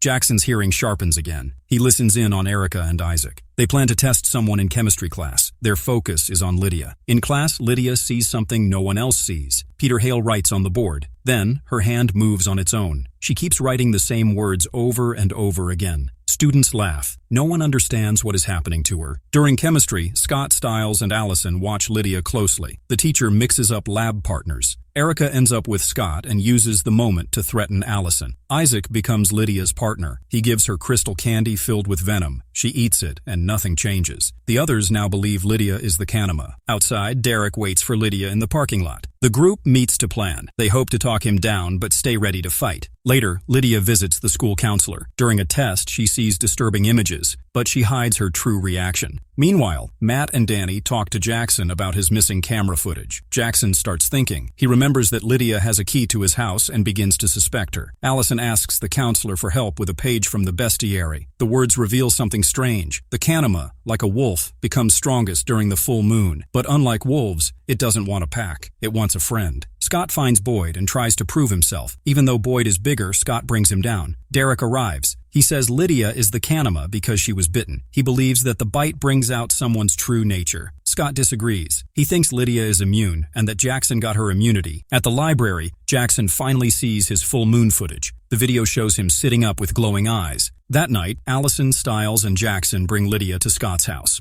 They lock the doors. Scott gets delayed by the coach. Then Allison calls him. Derek and his pack are already outside. Inside Scott's room, Jackson accuses Lydia of messing with his video. Lydia gives him back the key and begins to cry. They kiss. Jackson's skin starts to change. Scales begin to form. Isaac comes in through the back. He fights Stiles and Allison. Lydia hears the noise and opens the door. Jackson falls to the floor and transforms into the Kanima. Before she can help, he disappears. Lydia runs to the bathroom and locks herself in. She calls the police. Allison hurries into Scott's room. She notices venom on the windowsill. Erica crashes through the window to attack. Allison shoots her with a venom arrow. Erica hits the floor, frozen. Outside, Derek and Boyd see both Isaac and Erica thrown from the house. Scott, Stiles, and Allison step onto the porch together. Derek sees that they have become a pack of their own. From the rooftop, the Kanima watches them. Then it vanishes into the trees. Lydia walks outside, shaken. Scott now understands. Jackson is the Kanima. Later that night, far from town, the Kanima finds a parked car on a quiet road. A hand from inside reaches for the window. The Kanima touches it. Then it turns and disappears into the forest. The car drives away. Danny finishes working on Jackson's full moon video. The screen shows Jackson sitting up, his eyes glowing. His body begins to shake and change. Then the video skips to part of the transformation. Danny sends a message saying it's ready, but no one sees it. He tosses his tablet into his car and walks off. Allison drops Lydia off at her house. She tells her to stay quiet about what happened. Lydia keeps asking questions. Allison avoids giving answers. Lydia doesn't understand why Allison still cares about Scott. In an empty industrial area, Derek fights the Kanima. He keeps dodging its claws. Chris Argent shows up and shoots it. The creature falls but gets up fast. It throws Chris into a wall. The Kanima crawls to Gerard and stops. It stares at him. Before it can move again, Scott tackles it. Later, Scott and Stiles track the creature to a nightclub called Jungle. Inside, they realize it's a gay club. Scott picks up Danny's scent. They believe Danny is the next target. Up above the dance floor, the Kanima hides in the shadows. Danny stands at the bar watching his ex with someone else. The bartender gives him advice. Stiles and Scott push through the crowd to reach Danny. Above them, Jackson hangs upside down. The Kanima strikes from above. Dancers fall one by one, frozen. Danny is among them. Derek shows up and slashes the Kanima. It runs off, leaving behind a trail of blood. The trail ends at Danny's car. Inside, they find Jackson, back in human form. At Lydia's house, a man shows up. He holds her dog and acts strange. He flirts and gives her a flower with wolfsbane, asking her to keep it. Outside the nightclub, Danny is carried out on a stretcher. Scott asks him questions, but Danny only wants to know if his ex was also paralyzed. When he hears the answer, he smiles. Scott and Stiles try to sneak Jackson away, but the sheriff catches them. To cover up,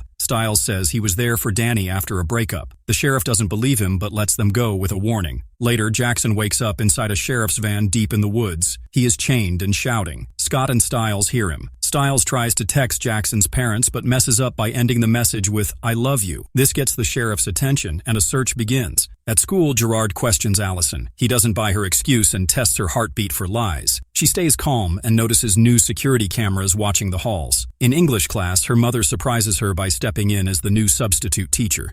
In the woods, Jackson says he remembers nothing about the attack. He insists he went home after the game. Meanwhile, Allison's mother warns her that if she can't stay strong, they might have to kill Scott. Stiles hears police chatter through a scanner. He throws away Jackson's phone and drives the van to a new spot. Scott visits Danny at the hospital. Danny admits he helped Jackson with the video but doesn't say much more. Scott promises to get his fake ID back from the police. Later, Scott, Allison, and Stiles meet again in the woods. They talk about what the Kanema did. It could have killed them but didn't. It passed over Allison, let Stiles go, and may have only trapped Derek. Scott thinks the creature is confused. Stiles wants to stop Jackson for good, but Scott believes Jackson can still be saved. From inside the van, Jackson hears them and starts to cry. His body begins to change again. Scales cover his skin. At the same time, Allison tells Scott she loves him. They kiss in her car. Stiles bursts in. Jackson is gone. Stiles and Allison agree to tell their families everything. Scott decides he's ready to reveal his true form to the sheriff, but when they get to the station, Jackson is already there. He stands beside his father.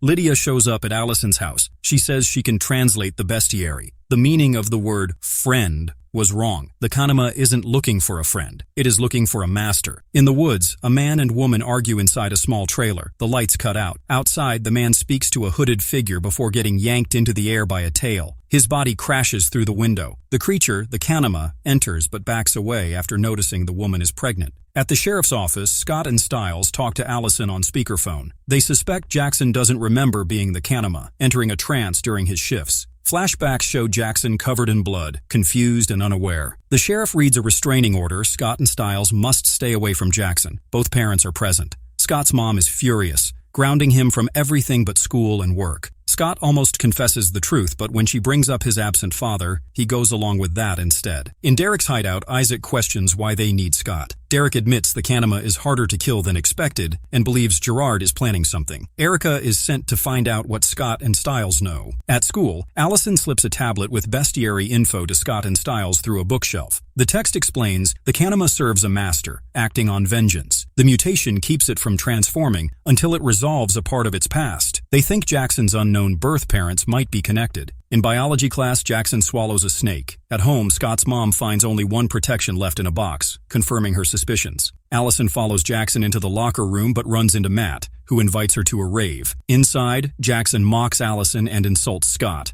Allison tries to fight back, but Jackson pins her. Then, he snaps out of it, confused. Scott arrives and a fight breaks out. They wreck the room. Erica and Stiles hear water leaking and rush in. Scott gets tossed into the hallway. The fight continues until Erica pulls Jackson off. Matt finds Allison's tablet and emails the bestiary text to himself. Mr. Harris gives them all detention. Mrs. Argent learns from Scott's mom that he and Allison are still seeing each other. Their conversation is cold and sharp. Lydia's stalker asks her to meet him after school. He tells her to bring the flower he gave her. In detention, Matt reads the word Kanema aloud. Jackson gets a headache and asks to leave. Mr. Harris follows. Jackson goes to the locker room where the snake bursts from his eye into the sink. Stiles, Scott, and Erica look into Jackson's past. Erica says he'll inherit money when he turns 18 from the crash that took his birth parents. The report shows both died instantly. They suspect the accident wasn't an accident. Mrs. Argent confronts Scott in the office, threatening and probing. She demands to know if he's testing the springs with Allison, staring him down with a pencil sharpened to nothing. Lydia can't find the flower and wanders into the woods. She finds what looks like a beautiful house,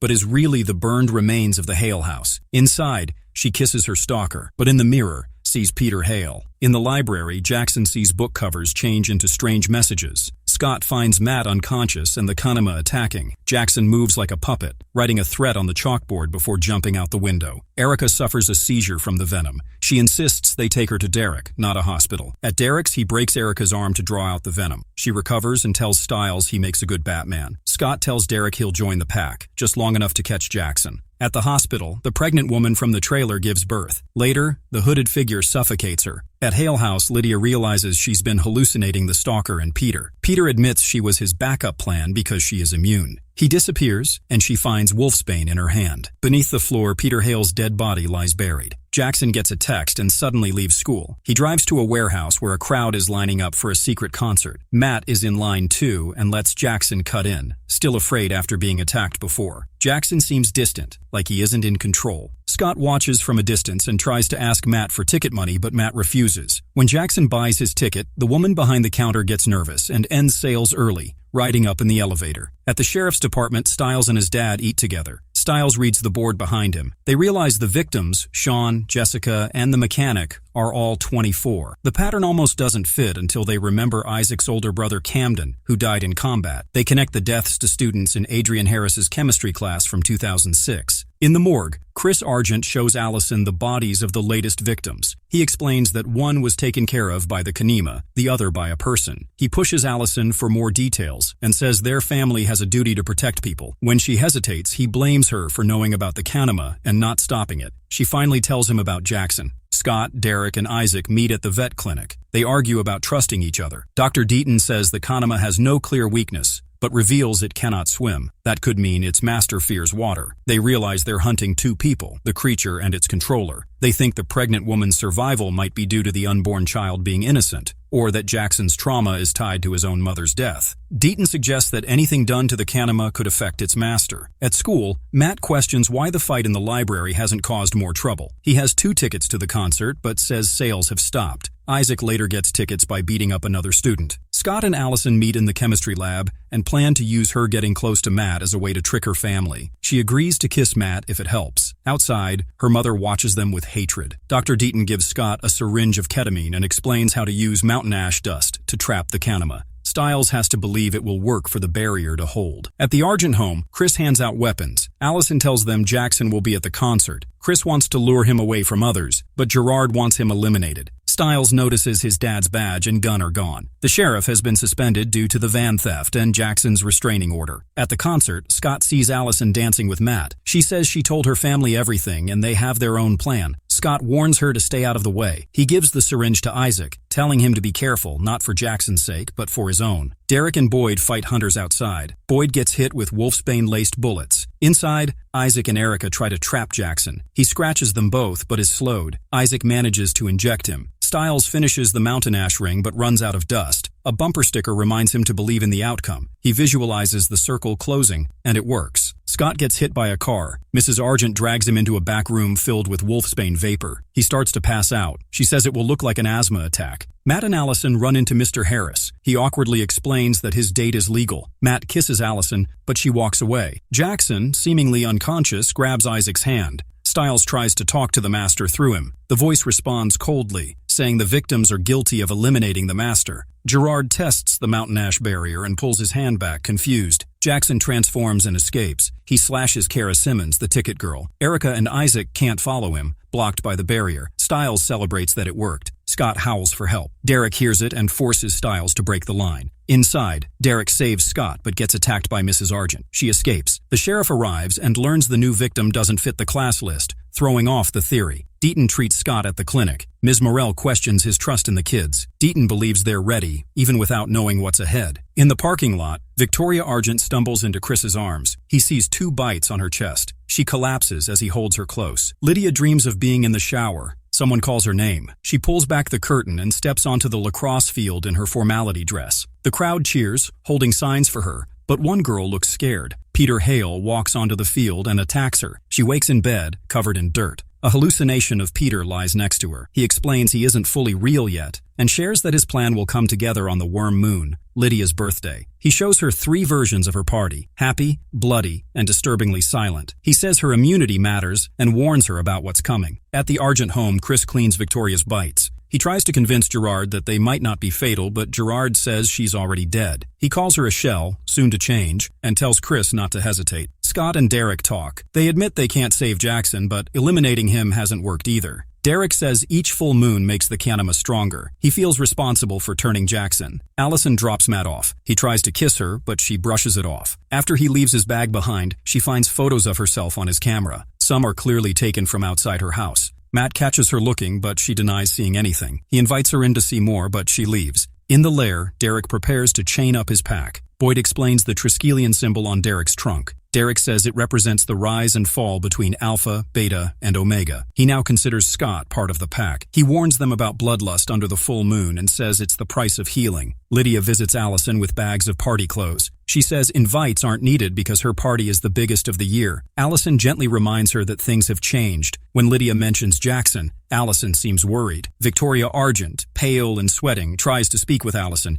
but her daughter brushes her off. Victoria walks away without protest, smiling faintly. Stiles reviews the 2006 yearbook. He and his father realize the swim team connects the victims. Even Isaac's dad was the coach. The puzzle begins to fit. At school, Lydia invites Jackson to her party. He acts distant and warns her not to want him there. His eyes flash briefly into Kanema form. At the party, Stiles arrives with a huge gift. Lydia is busy handing out punch. Allison, Scott, and Stiles talk about how empty the party looks. Allison insists they owe Lydia support. Scott invites the lacrosse team. Stiles invites the drag queens from Jungle. Derek chains up Boyd, Erica, and Isaac. Erica's restraints include a head clamp. Isaac stays calm. He asks Derek how he handles the full moon. Derek says his anchor is anger. A loose chain worries him. His pack might not stay restrained. At the Argents, Chris brings Victoria pills. She insists on a knife. She writes a letter, says goodbye to her daughter through a photo, and asks for Chris's help one last time. As her eyes glow with the rising moon, they drive the knife into her heart. At the party, everyone is loose and giddy. Lydia gives Jackson a glass of punch, wolfsbane petals floating inside. Matt almost drinks his, but throws it away after Allison dismisses him. Lydia gives Scott a glass too. He drinks it, then realizes Allison is gone. Inside, Matt tries to justify his creepy photos to Allison. She calls it stalking. He grabs her. She knocks him down. Allison hallucinates being shot by herself. Stiles hallucinates his father blaming him for his mother's death. Scott sees Allison and Jackson kissing. Jackson sees faceless figures calling themselves his real parents. Lydia slips away from the party. Stiles gets dunked in the pool to sober up. Boyd and Erica break free and attack Derek. Isaac escapes but returns to help. He says thinking about his father helped him stay in control. Derek realizes the abuse didn't start until later. Victoria prepares to die. She wants to be remembered as strong. Chris assures her Allison will know the truth. Party guests reach peak intoxication. One nearly drowns before Jackson pulls him out. It's Matt. Moments later, Scott sees Matt standing with the Kanema before both vanish. Lydia arrives at the lair. She knocks out Derek with a powder and drags him to Hale House. She places his hand in Peter Hale's, aligning mirrors to reflect the moonlight into Peter's grave. Peter's hand grabs Derek's arm. Derek's alpha eyes fade. Peter bursts out of the earth, alive again, smirking, and ready for the party. Matt recalls the night Jackson first turned into the Kanema.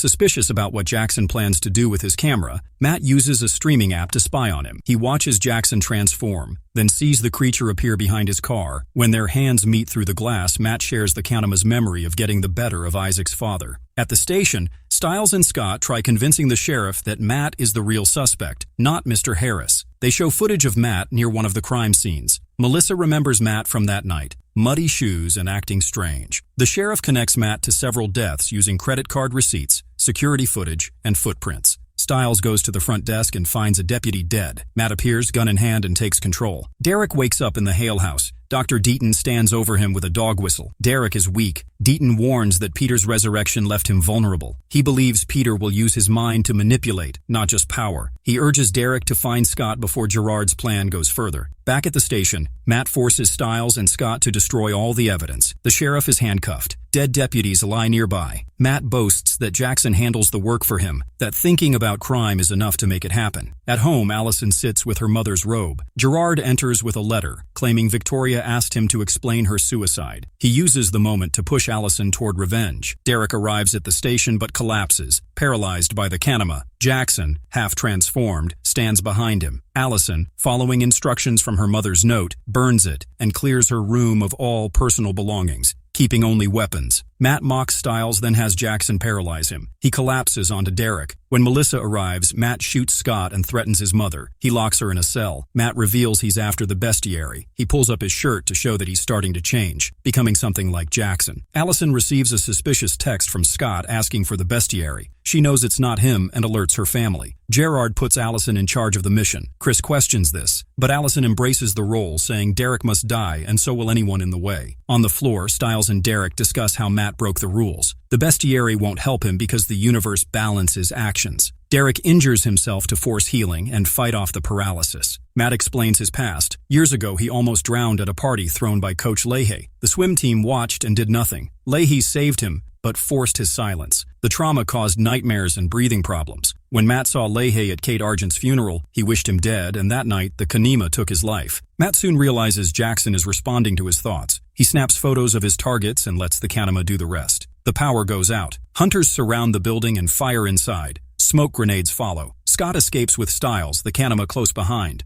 Jackson goes full creature, but can't get through a locked door. Scott finds Allison in the hallway. She threatens him with her crossbow, demanding Derek. Scott doesn't understand what's happened to her. Allison storms off. In the evidence room, Chris and Allison track Jackson. He attacks, but Allison shoots him in the head. He shrugs it off. She runs, hides, and ambushes him with a knife. It's no use. He grabs her throat. She stabs again, but he paralyzes her. Matt appears to declare his obsession. He's interrupted by noise and walks away. Chris rescues Allison. The sheriff frees himself. Styles crawls down a hallway. Matt finds them and knocks out the sheriff. Smoke pours out of the building. Gerard coughs and reaches for his pills. Then, in the shadows, he spots Peter Hale. Inside, Melissa begs to help Scott. The Kanema threatens her. Derek jumps in, fighting the creature. Scott saves his mom, and she sees his werewolf face. She's shocked. Scott meets Gerard, who reminds him of their deal. Gerard tells Scott to leave Matt to him. Derek watches from the shadows, learning about Scott's alliance. Matt escapes, runs to a nearby bridge. Gerard gets there first and drowns him. The Kanema appears. It places a hand on Gerard's, accepting him as its new master. From above, Peter Hale watches. Styles strings his lacrosse stick, telling Ms. Morell about drowning, how the body fights to survive. He describes it as peaceful, but makes clear he doesn't believe Matt deserved peace. He brings up the creepy photos found on Matt's computer, many altered to make it look like he and Allison were a couple. Styles says Matt was disturbed long before the annihilation. He also reveals that his father is back as sheriff, though things between them feel different. He hasn't spoken to Scott, who's also struggling at home. Scott tries to talk to his mom, but she shuts him out. Allison hasn't spoken to him either, grieving her mother's death and growing closer to her father. A message fogged onto Allison's car window from Scott asks to meet, but she wipes it away. Later, she and Chris study a map, identifying a key location, the Beacon Hills Rail Depot. Styles talks about Jackson, who sits alone at home with bloodied hands and claws. Strangely, Styles says Lydia is now the most normal among them. When Ms. Morell asks if he's nervous about the championship game, he says he never plays, but with Matt dead and Isaac missing, that might change. She mentions the other missing werewolves, and Styles admits he's not sleeping and constantly feels something bad is coming. She calls it hypervigilance, often tied to trauma. She encourages him not to give up, even when it feels hopeless. Scott hears a noise after his shower. In his room, the Kanema holds his mother by the throat. Gerard sits calmly nearby. He says Scott hasn't been answering his calls. He wants Derek and his pack and threatens Melissa. When Scott refuses, Gerard leaves. Melissa is terrified and begs her son to give Gerard what he wants. Boyd and Erica walk through the woods at night and hear wolves howling. They think they've found another pack. The next day, Derek tries convincing them to stay. He explains how 2 wolves can sound like a dozen due to the Beau Geste effect, but they leave anyway. Moments later, Peter Hale appears and offers help, criticizing Derek's failed leadership. Derek punches him across the room. At the vet clinic, Isaac shows up. Scott and Bitten explain how werewolf senses include empathy. Isaac absorbs a dog's pain through touch and breaks down. Scott tells him he cried the first time too. Isaac warns Scott about Boyd and Erica leaving. He also says Jackson will be playing in the lacrosse game that night. At school, Danny talks to Jackson in the locker room. Jackson zones out, then warns Danny to stay away from him during the game. Scott overhears. Melissa arrives as Coach Finstock gives his usual Independence Day speech. Styles explains, "This is tradition." Gerard enters, making Melissa uncomfortable. He tells Scott that someone will die by the end of the game unless Scott gives up Derek. Allison, Chris, and another hunter use speakers to mimic howls in the woods. Boyd and Erica are nearby, hiding. This is the sound they heard the night before. Back with Peter and Derek, Peter again offers help. He says they need each other. At the game, Styles finally gets to play. Coach calls him in because someone worse isn't available. His dad cheers wildly. Gerard continues threatening Scott using a voice only he can hear. Isaac arrives, surprising Gerard. He and Scott plan to force Coach to play Scott by knocking out teammates. It works, until Jackson scratches Isaac and paralyzes him. In the woods, Allison shoots Erica in the leg. Boyd tries to help her, but gets hit with multiple arrows. Allison smiles during the attack. Chris arrives just in time to stop her from finishing the job. With Isaac down, Coach has no choice but to let Scott play. Melissa senses something is wrong. She tells Scott to help however he can. Scott and Styles get hit hard during the game.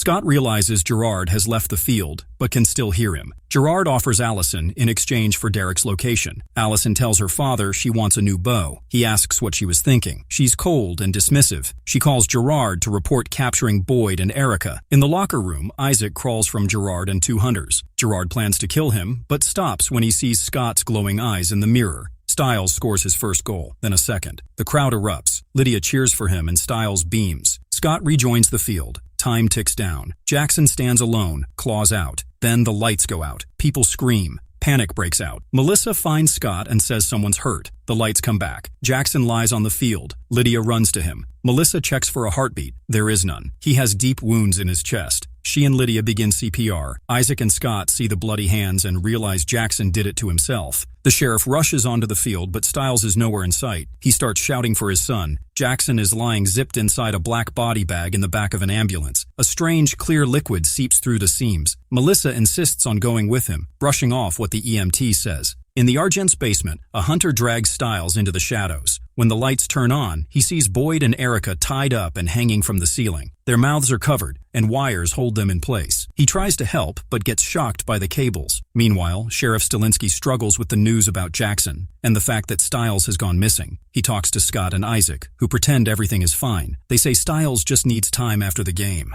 At school, Coach Finstock gets emotional. He says he wants Scott back next season. Once the room clears out, Scott tears open Stiles' locker to find a scent trail. Before he can track it, Derek and Peter walk in. Scott is stunned. Peter is alive. Back in the basement, Gerard tells Boyd and Erica that torture won't make them give up Derek. Stiles speaks up, but is knocked out cold. Elsewhere, Scott and Derek argue about Gerard. Peter tries to calm things down, even throwing in a joke about Melissa. Isaac tells them Jackson is dead. Peter disagrees. He explains that Gerard made Jackson kill himself to push a final transformation. Upstairs, Chris talks to Allison and Gerard. He warns Allison she's not thinking for herself anymore. She ignores him and stays loyal to Gerard. Chris breaks her crossbow string, hoping it will wake her up. At the morgue, Melissa notices more of the clear fluid. She unzips the bag and finds Jackson inside a see-through cocoon. Later, Stiles limps into his house. He looks beat up and tells his dad he got jumped after the game. His father yells but softens once Stiles jokes about it. They hug. At the Hale house, Peter shows a laptop hidden under the stairs. He scanned the Hale family lore into it. Just then, Scott gets a call. Jackson is moving inside the cocoon. Lydia shows up at Stiles' house. She's upset and wants to see Jackson. She says Jackson was asking for his house key. She has to return it. At the morgue, Jackson twitches. Melissa jumps back, startled. Isaac watches, saying it's a bad sign. Jackson snaps his jaws, scaring everyone. Meanwhile, Chris lowers the electric current on Boyd and Erica. He explains that electricity blocks werewolf powers. Then he talks about how hard it is to tell what's human and what's not anymore. Back at Stiles' house, Lydia finds a stack of birthday presents meant for her. She cries. Then a message comes through. Jackson is alive. Peter explains the cocoon means Jackson wasn't done changing. This is the final phase, one that includes wings. They decide to meet up with Scott. Gerard senses something. He tells Allison that it has begun. At the hospital parking lot, Scott and Isaac carry the body bag. Chris pulls up in his car. Everyone piles in. Peter wants to go back for Lydia, but Derek says no. Peter warns that this is all part of Gerard's trap. Scott thanks Chris for helping. He realizes they're both fighting the same enemy now. Lydia insists on helping Jackson. Stiles tries to stop her. She says she'll go alone if needed. He lets her go. Chris tells Scott that Gerard used Allison the same way he once used Kate. Scott agrees they have to fix everything. They drive off in Chris's SUV. Back on the field, the sheriff comforts Stiles. He tells him he was the hero of the game. Stiles doesn't feel like one. At a warehouse, Derek, Peter, Scott, Isaac, and Chris gather around Jackson's body, but the cocoon is gone. Jackson rises and stabs Derek with his claws. Chaos begins. Gerard steps out. His real goal is revealed. He wants to be bitten to cure his cancer. Scott agrees to help, but tricks him. Derek bites Gerard, but the bite fails. Gerard spits out black goo. Scott tells him the truth. He switched the pills with Mountain Ash. The plan worked. Gerard falls. Allison attacks, but Jackson grabs her. Stiles and Lydia crash in with the Jeep. Lydia steps forward with his house key. Something changes. Jackson remembers love. He transforms back. Derek and Peter strike. He dies in Lydia's arms. But then, Jackson heals. His eyes glow bright blue. He stands again, a werewolf now. Later, Allison ends her relationship with Scott. He says he understands. She says she doesn't believe in fate. He says werewolves aren't real either. In the woods, Boyd and Erica are attacked. A group of glowing-eyed figures surround them. Elsewhere, Bitten follows a trail of black goo. It leads to Gerard. Ms. Morel joins him. She hints that their work is not done yet. Outside the Hale house, Peter shows Derek a symbol on the door. It means an alpha pack is coming. Back at the lacrosse field, Stiles and Scott sit together. Stiles still hopes for Lydia. Scott tells him to just ask her. The two train together side by side. Stiles yells when Scott's eyes glow. No wolf powers allowed. Later we see Isaac being dragged across the ground, unconscious and covered in blood. A girl revives him using a makeshift defibrillator, showing a mix of concern and frustration. Despite his groggy state, she forces him to move, explaining that the claw marks on his neck are responsible for his memory loss. They escape on a motorcycle as two dangerous-looking twins begin chasing them. One of the twins, identified as an alpha, has glowing red eyes. With nowhere to run, they crash through a window into a warehouse. The twins follow them inside and transform into a powerful, combined alpha. The girl manages to split them apart with an electric weapon, but they quickly vanish, leaving Isaac weak and barely conscious. Meanwhile, Scott is getting a tattoo. Stiles, as usual, provides comic relief by fainting at the sight of needles. After the tattoo is done, it mysteriously heals on its own, which concerns Scott. Lydia and Allison are catching up and discussing relationships. Jackson is no longer around, having moved to London. Lydia seems to have moved on, though she hasn't spoken to him since. Later, Scott and Stiles pull up beside Lydia and Allison at a red light. Seeing each other again after the summer break causes instant panic and awkwardness. As tension builds between the two cars, a deer unexpectedly crashes into Lydia's windshield, terrifying everyone. Scott runs to Allison, while Stiles checks on Lydia. Everyone is physically unharmed, but Lydia is deeply disturbed by what she saw in the deer's eyes. Scott senses the animal wasn't aggressive, but terrified, and he notices a full moon above. At the hospital, Isaac is brought in, still weak. Melissa McCall, Scott's mother, knows about werewolves and is worried about why Isaac isn't healing. The girl who helped Isaac rambles on about werewolves and claims she's not looking for Derek, but for Scott. Her words imply urgency and danger. The next day, Scott tries to work out while reading a book. He reflects on how his tattoo didn't last, comparing it to the word of the day, ephemeral. On his desktop, a picture of Allison reminds him of their past. At Allison's house, her father Chris appears concerned about her returning to school. Since Lydia's car was totaled, Allison promises to drive her, despite her hesitation about school and past trauma. At the Stilinski house, Stiles investigates strange deer behavior and vehicle accidents involving them. His father, the sheriff, tries to get him to stop and focus on school, resulting in a light-hearted exchange before he's pulled away from the computer. Lydia prepares for school while dealing with a guy who spent the night. She seems uninterested in continuing their relationship and walks out without responding to his request for another date. Scott arrives at school on his new motorcycle, and Stiles immediately comments on the bike and Scott's tattoo problem. Scott wants Derek's help, knowing he has a tattoo that didn't heal. However, Stiles reminds him that Derek might be busy looking for Erica and Boyd, who are still missing. The school is back in session, and the only reminder of past chaos is a destroyed library and a sword left in the principal's office. Allison tries to embrace being single and improving herself, but Lydia clearly wants a distraction, not a relationship. As the girls talk, they notice the Alpha twins from earlier have now enrolled at the school, hinting at more trouble to come. Their presence signals that the danger is far from over, and whatever is coming next is already walking through the hallways. Chris arrives and speaks with Allison, who believes the strange events, including the deer, are all connected. The sheriff approaches Chris to ask if he knows anything about the odd animal behavior, thinking he's an experienced hunter. Chris denies having any insight and seems annoyed that Stiles might have exposed supernatural secrets. Meanwhile, Derek brings an injured Isaac to his old, burned house. Scott follows while talking to Stiles, who mentions a weird bird incident. Although Isaac's wounds look healed, he is still suffering internally. Derek digs up herbs from the floor to help, then briefly explains to Scott that they're facing a rival alpha pack. He wants Scott to stay out of it, but Scott asks for help restoring a tattoo he had removed. At school, a mysterious girl asks for Scott, then grabs Allison and Lydia's arms tightly before fleeing from the Alpha twins. She leaves bruises on both girls. Chris then pulls Allison and Lydia from school, reminding Allison of their agreement to stay out of supernatural matters. The sheriff visits Bitten at the clinic, where they talk about animals behaving strangely. Bitten shows him a room full of cats that appear to have killed themselves, adding to the mystery. Back at the Hale house, Derek questions Scott about the meaning of his tattoo. Scott explains it represents emotional pain from his breakup with Allison. Derek helps by reburning the tattoo into Scott's skin. Later, at the high school, the mysterious girl prepares to fight the Alpha Pack in the locker room. She holds them off until one Alpha injures her. It's revealed that Deucalion, the pack leader, was the blind man from the hospital. Derek confirms the Alpha Pack has taken Erica and Boyd. Isaac wakes up, confused, asking about the girl. Meanwhile, the girl warns Deucalion of a future threat before he attacks her. Allison tells Lydia she believes the bruises on her body are in a specific pattern. She wants to share this with Scott, thinking he might know something or someone who can explain it. Since Savior Girl was looking for Scott, she believes he should be told. Meanwhile, Scott and Stiles head to a party. Stiles hopes it'll help them forget about Allison and Lydia. The party is for Heather, an old childhood friend of Stiles. Heather tells her friend she plans to lose her virginity that night and picks Stiles as the one. She greets him with a kiss, leaving him both confused and flattered. She brings him to the basement under the pretense of picking wine. There, she kisses him again and sends him to get condoms from her brother's room. As Heather waits, the wine bottles start flying off the shelves, injuring her feet.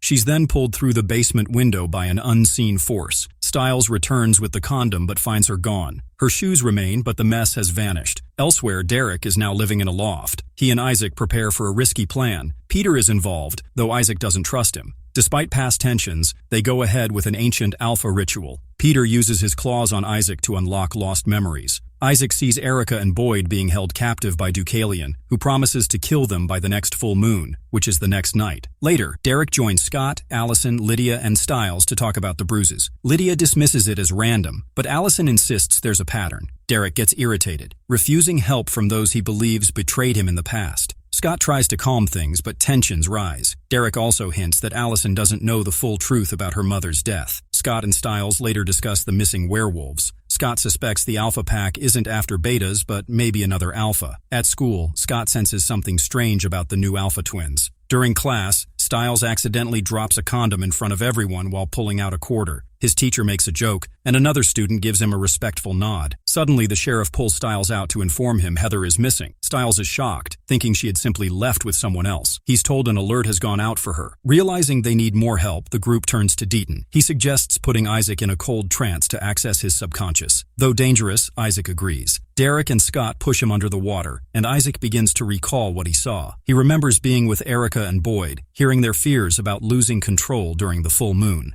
As Isaac panics during the trance, the group hears that he saw a bank vault. He wakes and confirms that Erica and Boyd are inside Beacon Hill's First National Bank. But Stiles then reveals Isaac also mentioned seeing a dead body, Erica. Derek refuses to accept it but fears the worst. They realize another werewolf must be locked inside with Boyd and that the captors might be forcing them to fight. Derek decides they must rescue them that night, but Bitten warns they need a real plan. Peter warns about the danger they face, describing a deadly pack of alpha werewolves, including two that can merge into one. He believes Erica and Boyd are likely lost causes. Stiles jokes around but clearly feels nervous. Scott insists on going to rescue whoever is left, especially Boyd. However, there's confusion about the identity of the girl trapped with him. Meanwhile, Allison sneaks into a broken-down bank with bolt cutters. The place looks ransacked, suggesting something more sinister than an ordinary closure. She is suddenly attacked by Miss Morell, the school guidance counselor, who surprises Allison by acting like some kind of covert agent. Morell forces her to hide in a storage closet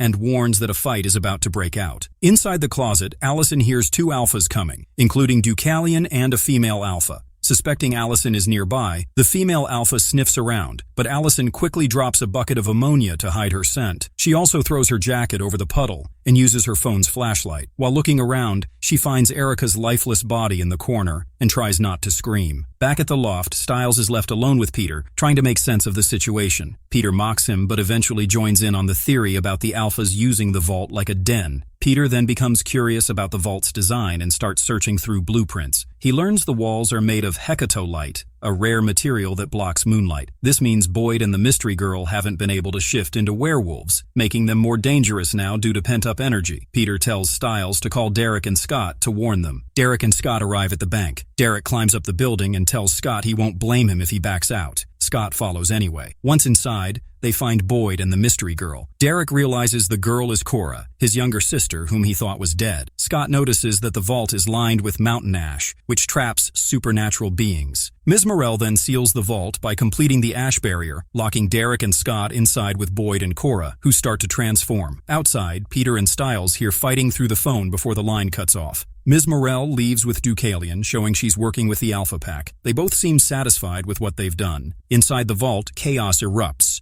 Allison, hearing the battle, runs to help. Derek tells Scott that Cora is his sister. Allison reaches the vault and yells a warning. Boyd attacks Scott, stabbing him. Allison breaks the mountain ash seal despite Derek's warning. Boyd and Cora escape, now free to wreak havoc elsewhere. Derek grabs Allison angrily, but lets her go after Scott intervenes. A tense moment follows, where Derek tells Scott to reveal that Allison's mother was unstable. Scott avoids answering. Two children were in the forest at night collecting fireflies when Boyd suddenly appeared. Before anything bad could happen, Scorn showed up and saved the kids, taking them to a safer location. At the same time, Derek and Scott were searching the forest for them. Scott believed that Boyd had become too powerful. Instead of splitting up, they decided to stay together and search as a team, thinking it was the only way to stop Boyd. Elsewhere, Lydia wandered in confusion, unable to remember how she got to the swimming pool. She soon found a boy's dead body nearby, brutally killed. Shocked and horrified, she screamed. Meanwhile, Allison sat quietly in her car, lost in thought.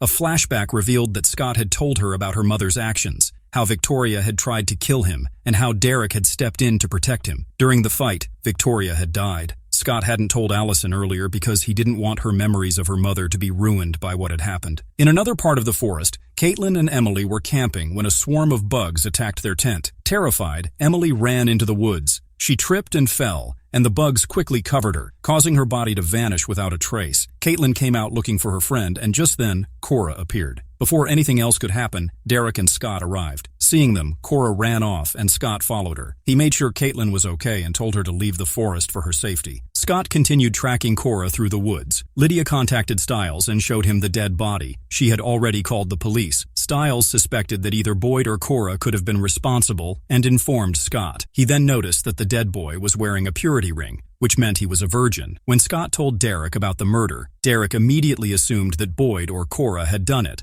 However, Scott was unsure, pointing out that the body was found far from where Boyd and Cora had last been seen. Realizing the situation was getting worse, Scott decided they needed help. He thought about Chris, Allison's father, who had a lot of experience. In the forest, Caitlin spoke to the sheriff and explained what had happened. She mentioned seeing some strange people and creatures. However, she also admitted to taking drugs, which made the officers question her story. Even so, they decided to take her to the hospital for a drug test. Scott visited Chris and explained everything. Chris refused to help, saying he had lost too many loved ones to the werewolf world. He didn't want to lose Allison too and claimed he had quit. To convince him, Scott took Chris to the crime scene. Seeing the grieving parents changed Chris's mind, and he agreed to help. Together, Chris, Scott, and Derek came up with a plan. Chris gave them infrared glasses and explained that the full moon was making it hard for werewolves like Scott and Derek to control their instincts. Chris also asked Derek when he last saw Cora. Derek said it had been years, and he had believed she was dead in the fire that destroyed their home. Chris reminded them that Boyd and Cora were stronger than most werewolves. Back in town, Lydia was still confused about how she ended up at the scene of the murder. India took her home and reminded her that similar things had happened before when Peter had been controlling her. Meanwhile, Chris, Derek, and Caesar taught Scott about an ultrasonic emitter. It could release high-pitched sounds only werewolves could hear. They planned to use these devices to lead Cora toward the school. While setting up the equipment, Peter appeared and tried to mess with Scott's mind. He said the Dread Doctors had kidnapped Cora to force Derek to join the Alphas, but Derek had chosen to do the opposite. Peter mocked him and said letting Cora kill a few people wouldn't matter. At the school, fireflies began to appear. Tweet noticed that they were different from local ones because they glowed. He called Sells to the hospital, where she showed him another dead body, found near flowers. The body had been killed in 3 gruesome steps: strangled, throat slit, and head bashed. Sells said it was not a normal murder. It matched another killing near a lake. The body turned out to be Hyder, Stiles' friend. Stiles was heartbroken. Sells realized that both victims were virgins and remembered that India had once said such deaths usually came in 3s. Sells asked if there had been any other cases. It turned out Emily had also been found and brought to the hospital. She was also a virgin. Scott and his group set up a trap and lured Cora to the school. When she tried to escape, Allison appeared and started firing to push her back into the building. Her plan worked. The group trapped Cora in a room, but they noticed 3 heartbeats inside. One belonged to the no Gitsune. Derek decided to enter alone and hold Cora and the no Gitsune down. He had the chance to kill Cora, but chose not to. He only restrained them while they attacked him. As the sun came up, the situation calmed down. Derek told the others to take Cora and the no Gitsune to his apartment, while he went to speak with the older version of the no Gitsune, offering help. Later, Sells brought Scott to the hospital and showed him Hyder's body. She explained that all 3 victims were virgins and believed the deaths were not just murders, they were sacrifices. Someone was following a ritual, a dark and deadly plan, meant to end in threefold death. Allison is curious about Ms. Morell's link to the Alpha Pack at the bank. Ms. Morell, however, also questions Allison's presence. During their short exchange, she challenges Allison with a French word that's the same in English, impasse, and answers it herself, offering to waive detention if Allison got it right. In chemistry class, Mr. Harris discusses inertia and momentum. Isaac grows agitated and asks to leave. Scott tries to go after him, calling it an emergency, but Mr. Harris refuses. Outside, the Alpha twins wait. One starts hitting the other, staging a scene that makes it look like Isaac started the fight. Mr. Harris sees the aftermath. Danny helps the injured twin, while Isaac stays silent, knowing no one would believe the truth. Meanwhile, Derek confronts Deucalion in the loft. Deucalion insists he isn't a villain and says he doesn't want to kill Derek, but rather lead him down a new path, one where Derek kills his own pack member. He says all alphas in his pack have done the same. Isaac lands in detention for the staged fight, paired with Allison. He's angry because one of the Alpha twins is now trying to get close to Lydia. Lydia turns down the date invitation and walks off, unimpressed. Scott is increasingly frustrated with the twins' manipulation. Stiles interrogates Ashley, the girlfriend of a recent murder victim. He awkwardly asks if the victim was a virgin. Though slapped, he gets the answer. The sheriff scolds him and warns that the FBI is now involved. Still, Stiles keeps searching for a pattern. At the loft, Derek is bleeding. Kaylee threatens him while Deucalion continues his manipulative talk. He pressures Derek to kill a pack member. Kaylee and Ennis stay quiet while Deucalion speaks. Derek listens, injured and exhausted. In detention, Allison and Isaac are stuck restocking a janitor's closet. Isaac feels claustrophobic due to past trauma. They exchange bitter words about past betrayals. Suddenly, the Alpha twins block the door, trapping them. Isaac panics, flashes back, and almost attacks Allison. Scott arrives just in time to calm him down.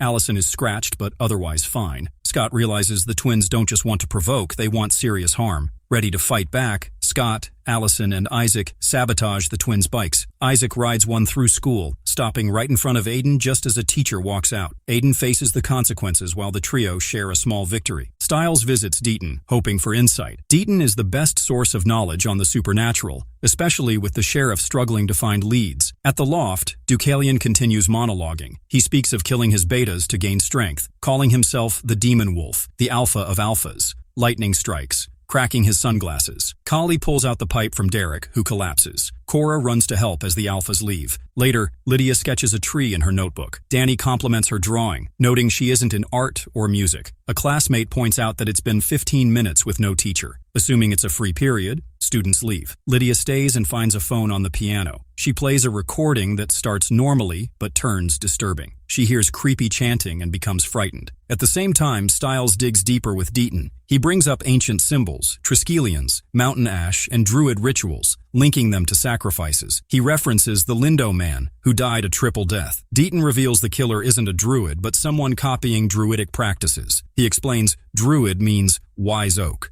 At the clinic, Scott helps Bitten treat a dog named Bullet. The owner, with a military background, chats casually, but when trying to load Bullet into the car, the dog runs under a dumpster. As the man reaches for him, something under the dumpster bites him. A creepy voice calls out and something lunges. Scott hears barking, finds Bullet, but the man is gone. Chanting starts in the background. Later, Ms. Blake walks alone into the school and hears a sound. She locks herself in a classroom only to find Derek. She defends herself with a stick, but Derek only wants to check if she's okay. They share names, and a quiet moment before he leaves. In the locker room, Scott tells Stiles the dog owner is missing. Stiles panics, thinking virgins are targets. Danny jokes he could help Stiles fix that. Coach interrupts, forcing lacrosse players into cross-country. The team heads outside to run. During the run, the Alpha twins veer off and Isaac follows. They ambush him. Scott arrives, a fight nearly begins, but it's stopped by a scream. They return to find the dog owner dead, strung up like a past victim. The sheriff arrives. Stiles sees a pattern. Isaac suspects the twins, but Stiles notes the method doesn't match a werewolf. Scott begins to agree with Isaac. Isaac becomes obsessed with revenge. At Derek's loft, Cora trains despite her injuries. She's angry at Derek, disappointed by what he's become. She expected a strong alpha, not a broken one. Derek refuses to fight her.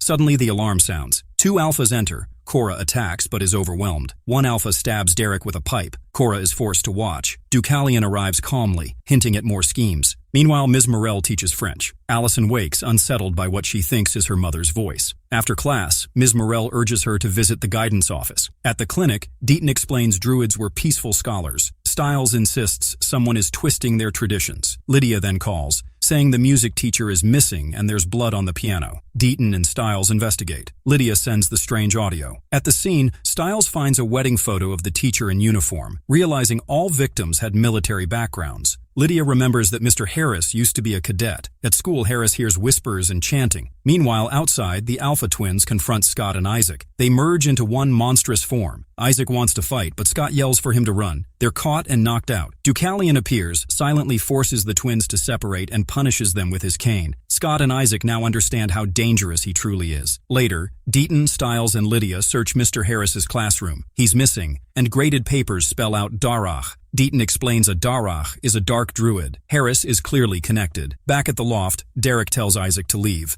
Isaac doesn't understand, but Derek throws a glass, forcing him out. Reminded of his abusive past, Isaac walks away in the rain and ends up at Scott's house, asking to stay. Outside in the storm, Mr. Harris is tied to a tree. He begs for his life, admitting he helped the killer. His cries go ignored, and he is killed, left behind in the darkness. On a full moon night, Scott and his friends discover Boyd and Cora at the school. Scott finds a claw and shows it to Allison. She denies it's hers, but Scott knows she is lying. He points out that their school doesn't even have the kind of team she mentions, and no team uses claws like that. He warns her to stay away from the Alpha Pack because even he has trouble fighting them. Allison becomes upset, thinking Scott does not believe in her strength. Although Scott knows she is skilled, he believes she is not strong enough yet. To prove this, they have a quick fight. Scott wins easily. Later, Scott encounters Deucalion in the elevator of Allison's building. He is ready for a fight, but Deucalion surprises him by saying he lives there too. Although Scott considers fighting him, Deucalion warns him not to. He tells Scott he can gain more power if he chooses to. However, Scott says he does not fight for power. Afterward, Scott visits Derek's place. Derek's group is there, and Scott informs them the Alpha Pack is staying in Allison's building. They already know and are preparing to strike. Since they cannot defeat the entire pack, they plan to kill the leader to break the pack apart. Scott does not support this plan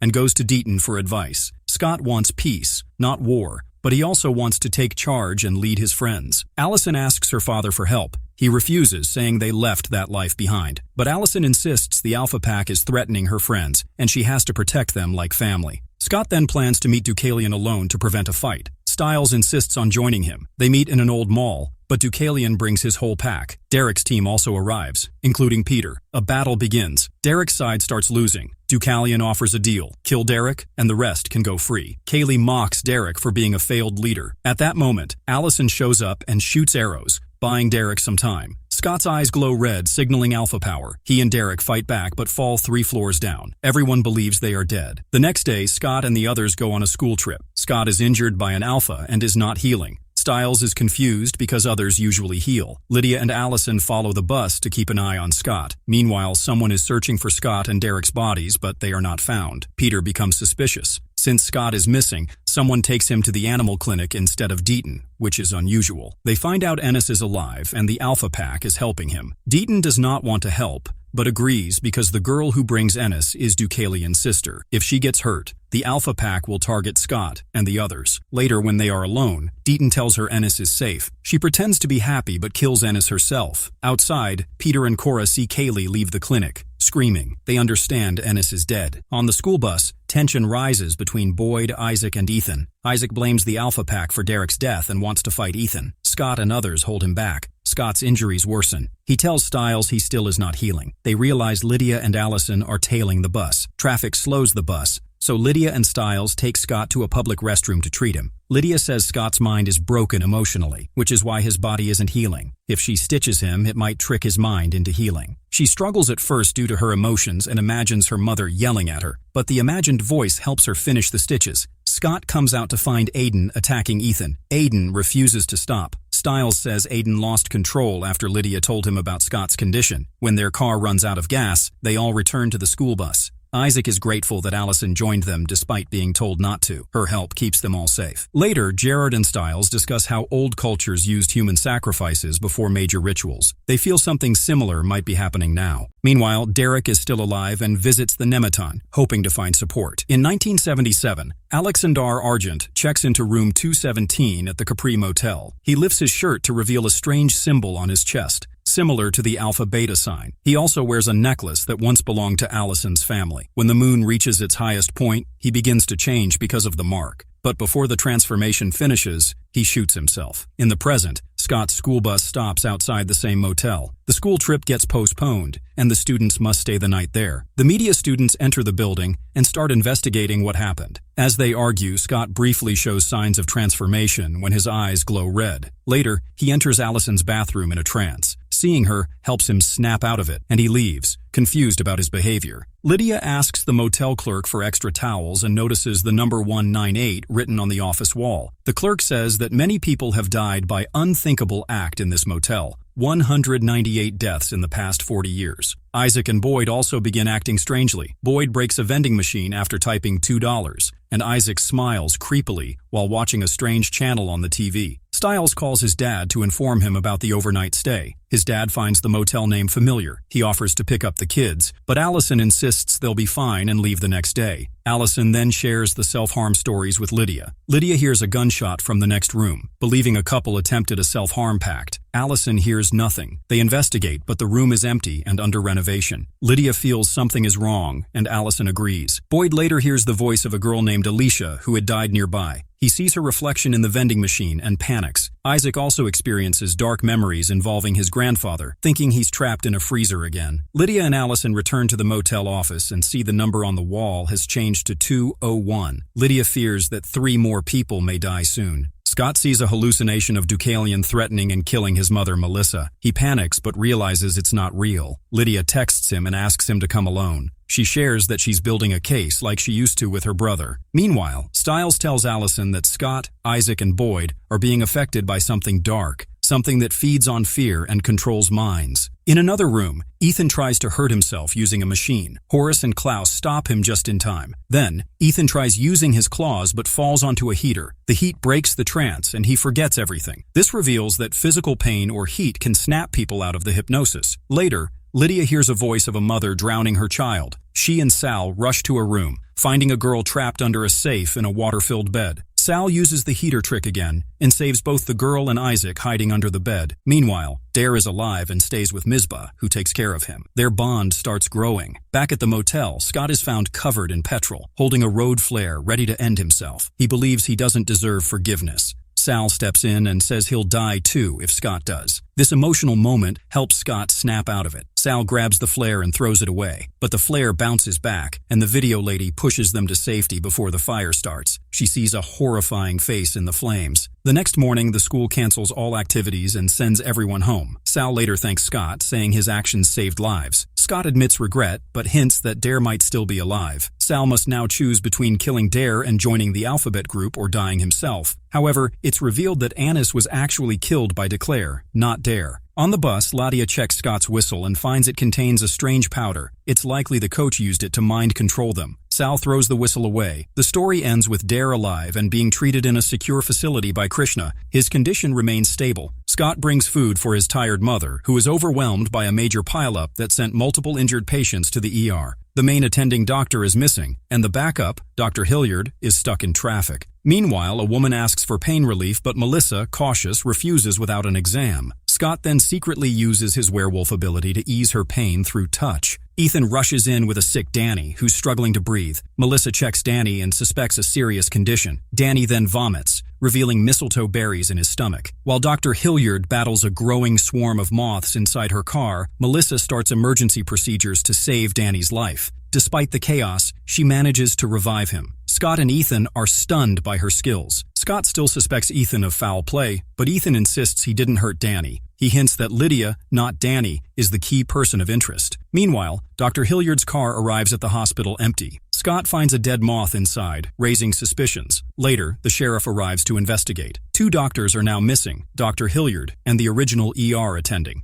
Melissa gives her statement, while Scott and Stiles suspect the Darak is behind more human sacrifices, this time targeting healers. Elsewhere, police find a dead body, possibly one of the missing doctors. Deucalion and one of the Alpha twins show up, along with Chris Argent watching quietly. At Derek's loft, Cora notices an Alpha symbol painted on the window. Derek says the Alphas are coming that night. Back home, Scott and Isaac fall asleep guarding Melissa. She wakes up annoyed but touched. The Though she believes she's safe, Scott thinks her actions qualify her as a healer. At school, Miss Blake substitutes for Mr. Harris. Stiles updates Scott on the ER doctor's cause of death, still unknown, possibly supernatural. Scott gets a call from Bitten, who warns him that he is about to be taken. The call ends suddenly, and the clinic is soon overrun by moths. Meanwhile, Boyd and Isaac skip school and head to Derek's loft, ready to defend him from danger. They set up an electrified water trap, hoping to stop any attackers. At the same time, Scott rushes to the clinic and finds the sheriff and his deputy already investigating. Deaton's car is still there, and the back door is open. Stiles shows up to support Scott. After giving his statement, Scott wants to tell the sheriff about the supernatural truth behind Deaton's disappearance. Stiles hesitates, worried it will put the sheriff in danger. They agree to tell him together. Before they can speak, Ms. Morell arrives, urging the sheriff to help find her brother. Once she's alone with Scott and Stiles, she insists they need Lydia's help. Lydia is busy hooking up with Aiden when Cora interrupts and delivers a warning from Derek to stay away from Aiden. Lydia shrugs her off, and Stiles arrives to break up the tension. Scott hears a tapping sound at school and follows it. He finds Deucalion, who offers to help find Deaton if Scott can take his cane. They fight, and Deucalion wounds Scott, but eventually gives a clue.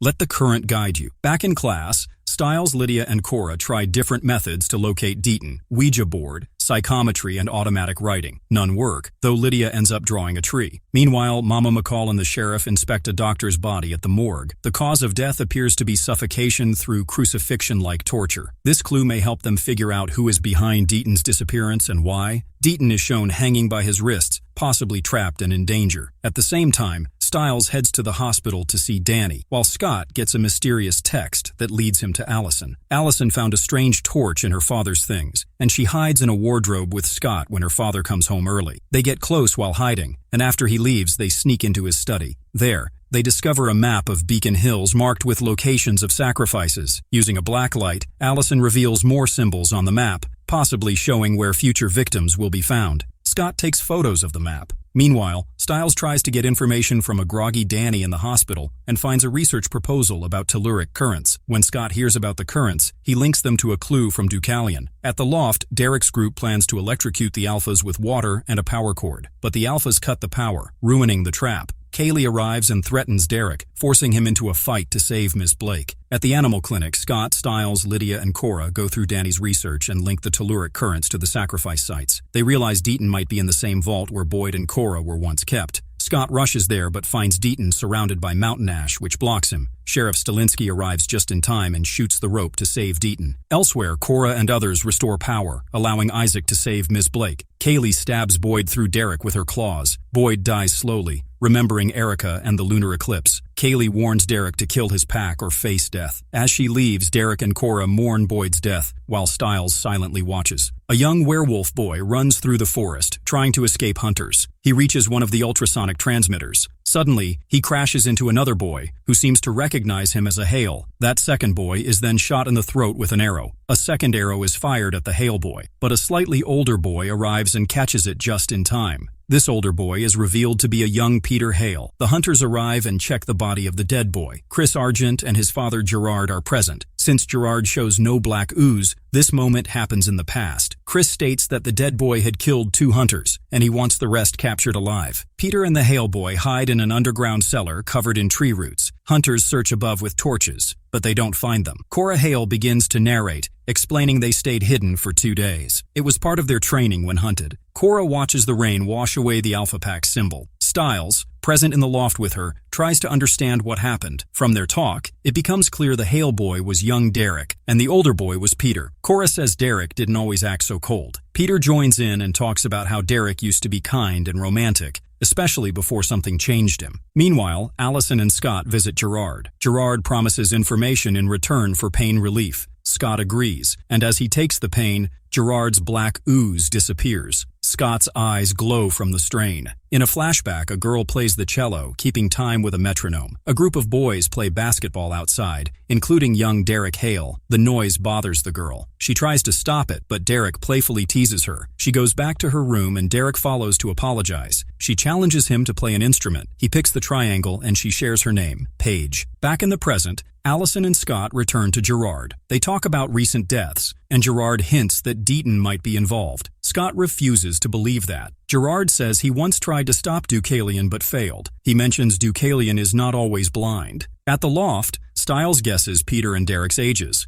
Cora says she's 17, but notes age might work differently for them. Then, the focus shifts to Derek's past with Paige. Peter skips over the romance and jumps to their physical relationship. Their meeting place was an old distillery. Peter, who pretended to be Derek's confidant, was spying on them. Paige begins to question Derek's feelings. She thinks he liked her because she didn't like him at first. Derek reassures her, but smells blood and takes her away. Outside, Peter hides and sees a pack entering the distillery: Ennis, Kaylee, and Deucalion. Deucalion is not blind yet, which places this before his violent shift. Ennis tells the others that hunters killed his beta in the distillery. Kaylee doesn't care, but another girl says hunters don't care about packs. Deucalion questions the reason. Marco says the beta killed a hunter, but Ennis insists it was an accident. Gerard continues the story, explaining that this was before the Alpha Pack formed. Not all packs lived in Beacon Hills, but one Alpha did, Talia Hale. She transforms from a wolf to human. Talia says the hunters followed the rules by killing the beta. Ennis becomes angry and carves a spiral into the wall to mark vengeance. Deucalion warns him, but Ennis ignores it. Peter draws the same spiral on the window back in the loft. Cora tells Stiles that losing a pack member feels like losing a limb. She describes how Ennis tried to claim the dead boy's body at the hospital. Sheriff Stilinski, still a deputy then, stopped him. Cora asks how this ties to Derek. Peter says it connects deeply. Derek saw loss in Ennis and wanted to protect Paige. In class, Derek listens to Paige's music using his werewolf hearing. He walks in, watches her, and kisses her. She smiles and kisses him back. Peter says Derek had obsessive fear. A flashback shows Peter giving Derek advice during lunch. He points Paige out and says she's a better match than Derek's current friends. Peter worries Paige might discover Derek's secret. He hints at turning her into a werewolf to keep her. In the loft, Peter claims he warned Derek against it, but he also admits Derek became more determined. Peter believes Derek now blames him for everything. Late at night, Deputy Graham walks through Beacon Hills High School with her hand on her gun. A group of students exits a classroom and startles her, saying they're practicing for a recital. She tells them to leave because someone called 911. When she tries to radio for backup, she hears static and a creepy chant. She sees Boots disappearing down the hall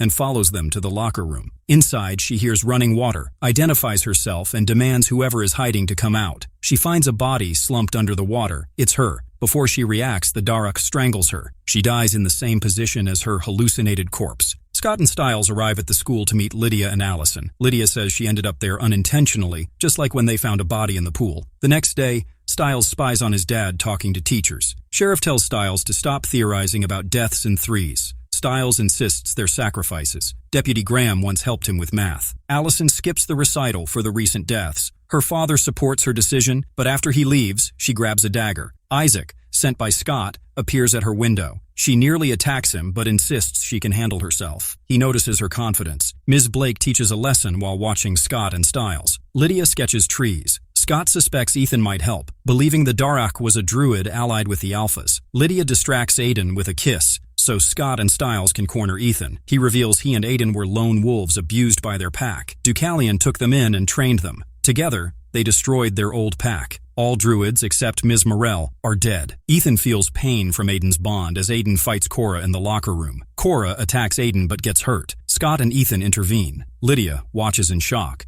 At the Argent apartment, Allison and Isaac examine a map. Allison fears her father's involvement. Under blacklight, the words virgins, warriors, healers, philosophers, and guardians appear, matching sacrificial roles. Cora washes her face, blaming others for only finding bodies too late. She refuses help. Stiles quietly follows her to ensure she gets home. Ms. Blake meets Derek in a tunnel. They kiss. She's upset he left her alone, but Derek explains he was grieving. He assures her the twins won't hurt her. She leaves for the concert she planned. Stiles drives Cora home. Allison calls and says with Deputy Graham's death, law enforcement might be the next targets. Stiles decides to tell his dad everything. Scott visits Ms. Morell. He asks if she's the Daruk. She denies it calmly. She warns Deucalion wants Scott in his pack and will make him kill to stop him from becoming a true alpha. Deucalion is always ahead. Later, a teacher sees his writing disappear, replaced by a 5-fold knot. He drops his chalk, which rolls to Lydia's feet. She writes the number 2 inside the knot and screams. Aiden is with her. Scott can't get in due to a security guard.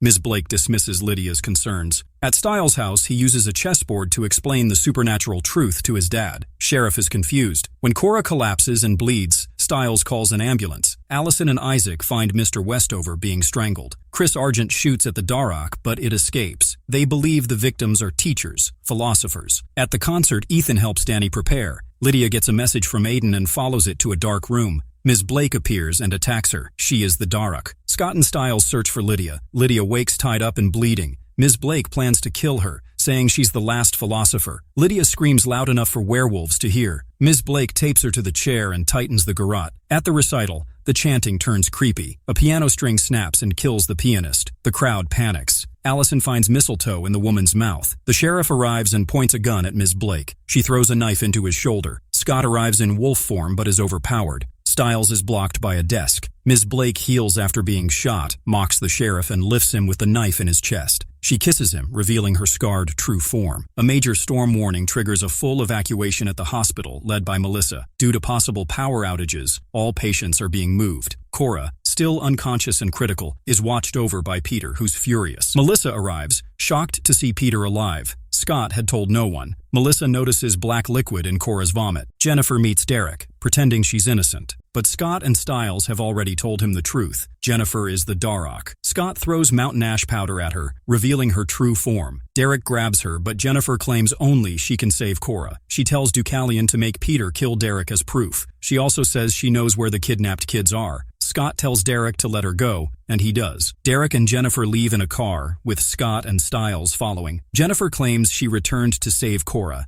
and that everything she did was necessary. Stiles gets suspicious. Everything seems too perfectly planned. They reach the nearly empty hospital. Melissa tells them ambulances are leaving in 10 and 20 minutes. They must get Cora on one. Upstairs, they find Cora's room empty. Suddenly, Peter is thrown into the hallway. The twins, Ethan and Aiden, now in their monstrous form, have come to take Jennifer. Derek and Scott fight the twins. Peter and Stiles grab Cora and run. Jennifer sneaks into an elevator but is stopped by Deucalion and Kaylee. She barely escapes, knocking Collins away. Scott, Stiles, Peter, and Tara run with Cora as the twins chase them. Someone attacks the twins with a bat, but it fails. Scott blinds them temporarily with a tube light, giving them a chance to escape. At the school, Allison and Chris are cut off due to acid rain. Lydia's injured and moved to another hospital. Scott decides to head to the hospital since he doesn't trust Peter with Cora. Chris offers to take him. Back at the hospital, Melissa sees Deucalion and Kaylee. The power goes out, backup lights kick in, and their red eyes glow in the darkness. Ethan scolds Aiden for hesitating. Derek, Scott, Peter, and Stiles rush to help Cora, who's deteriorating. Jennifer arrives, offering a deal. Protect her, and she'll save Cora and reveal where Sheriff Stilinski is. Peter suggests torture. Derek agrees. Suddenly, Deucalion speaks over the speakers. They have 10 minutes to bring Jennifer to reception. Jennifer says Deucalion won't harm Scott's mom, knowing Scott would never join him if he did.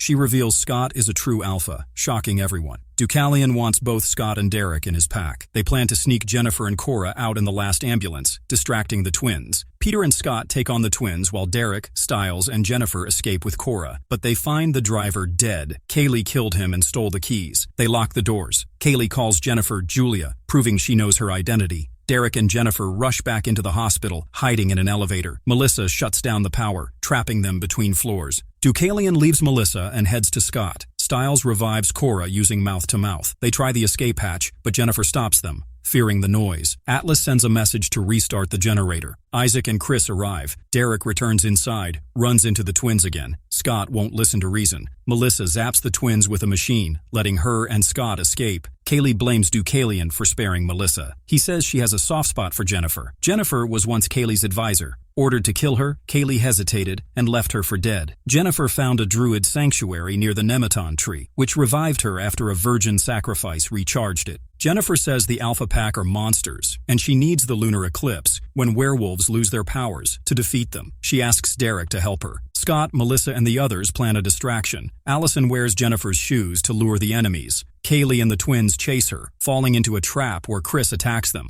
Melissa turns the power back on, restarting the elevator. Jennifer transforms and attacks Derek. Chris helps him escape. Peter grabs Cora. As they flee, Stiles notices a clue in a medical form. Beneath the signature line is parents or guardians. He realizes Jennifer's next sacrifice will be Melissa. Scott finds Derek unconscious near the elevator. Jennifer has already escaped through the ceiling hatch. Derek and Peter run from the Alphas and focus on saving Cora. Allison, Isaac, and Stiles find out Jennifer plans to use Chris Argent as her final sacrifice. Chris gives himself up, hoping it'll help free Melissa and the sheriff once he's taken. The group learns Jennifer is hiding the hostages in the root cellar under the Nemeton. Meanwhile, Scott and the Alpha Pack track down Ms. Morell. She tells them Deucalion killed Ennis, not Derek. Deucalion doesn't like that and stabs her with the blade hidden in his cane. Peter explains that an alpha has the power to heal one of their own. Derek chooses Cora over his alpha strength and uses his power to save her, even though it means losing his alpha status.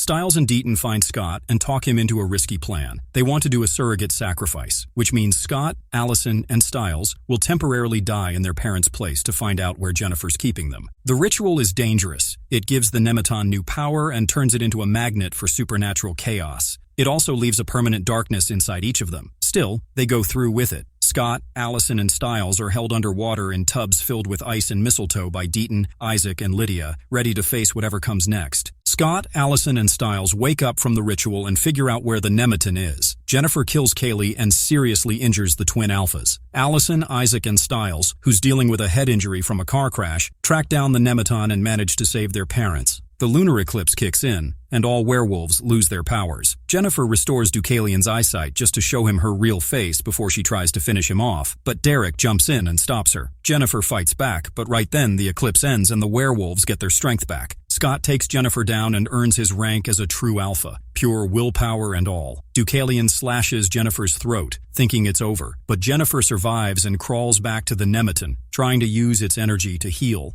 That's when Peter shows up. Jennifer catches on. He's not there to save her. He wants Scott's power. Peter gets pissed when she calls him out, and in one quick move, he claws her throat open, ending her for good and declaring he's always been the real alpha. After dying and coming back, Scott, Stiles, and Allison start tripping hard. Allison keeps seeing her dead Aunt Kate popping up everywhere. Stiles can't sleep right and gets hit with freaky dreams. Plus, his brain's so scrambled he can't even read words properly. Scott's dealing with his own weirdness, like seeing his shadow turn into a full-on alpha werewolf form. Then comes Kira Yukimura, the new girl in school. Scott vibes with her fast. Her dad's the new history teacher. She overhears people talking about all the weird stuff happening to Scott, Stiles, and Allison. She says it sounds like something called Bardo, a creepy spiritual limbo that ends with you kicking the bucket if you stay in it too long. Scott and Stiles check out a fresh crime scene from a reopened case. They find a wild coyote with glowing blue eyes. Scott starts thinking this coyote might actually be Malia, a girl who was believed to be dead along with her family. Scott and the crew go all in trying to find Malia, the were-coyote, before her dad accidentally kills her. He thinks she's just the animal that tore up his family. Isaac ends up stepping into a coyote trap, messing up his ankle, and Stiles saves Lydia from falling into another one.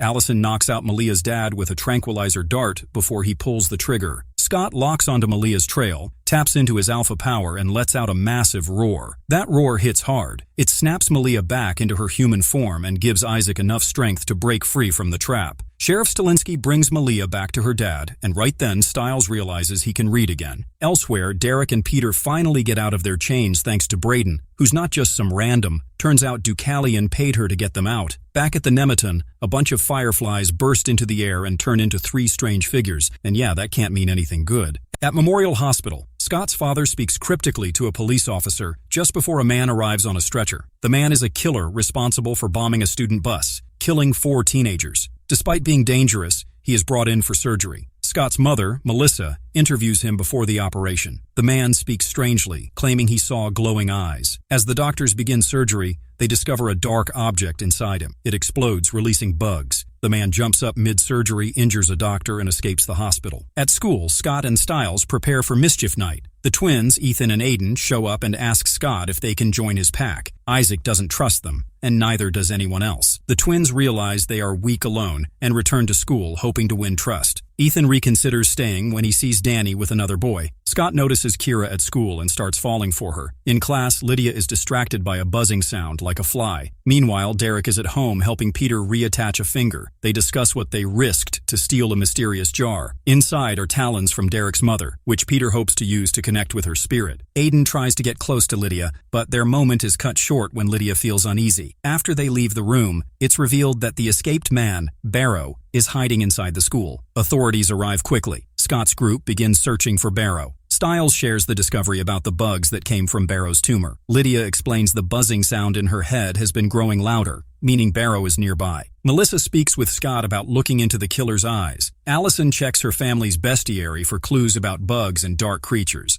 Scott, Isaac, and the twins continue the search. Ethan sees Danny kissing someone and gets upset. Lydia and Stiles try to find more leads, and Lydia realizes Barrow might be in the boiler room. Stiles figures out that Barrow could blow up the school. He sets off the fire alarm, and everyone evacuates. Kira is in the library with headphones on and doesn't hear the alarm. Coach gets her out, but Barrow is still nearby. At Derek's place, he and Peter continue trying to connect with their mother's spirit using her claws. Peter stabs them into his fingers to perform the ritual. Later, Kira's father invites Scott over for sushi. They eat together, and Kira teaches him how to use chopsticks. At Stiles' house, Lydia expresses doubts about her abilities. He encourages her, and they decide to return to school to find more answers. Allison continues researching when Isaac sneaks in. They get close, but her father interrupts them. Peter finishes the ritual. Derek visits a spiritual place and sees his mother as a wolf. When he returns, he is shaken, while Peter bombards him with questions. At Kira's house, Scott gets attacked and knocked out. Lydia and Stiles arrive soon after. Lydia screams in frustration and realizes the buzzing she heard wasn't bugs, but electricity. At the same time, Barrow has Kira tied up and rants about glowing-eyed children. Scott, Lydia, and Stiles rush to a power plant. There, Barrow tries to attack Kira with electricity, but instead, she absorbs it all, draining power from the entire town and saving herself. It's Halloween night, and a group of kids are smashing pumpkins when shadowy figures, the same kind that once attacked Isaac, start walking down the street toward them. These dark figures are covered in masks, with glowing yellow eyes.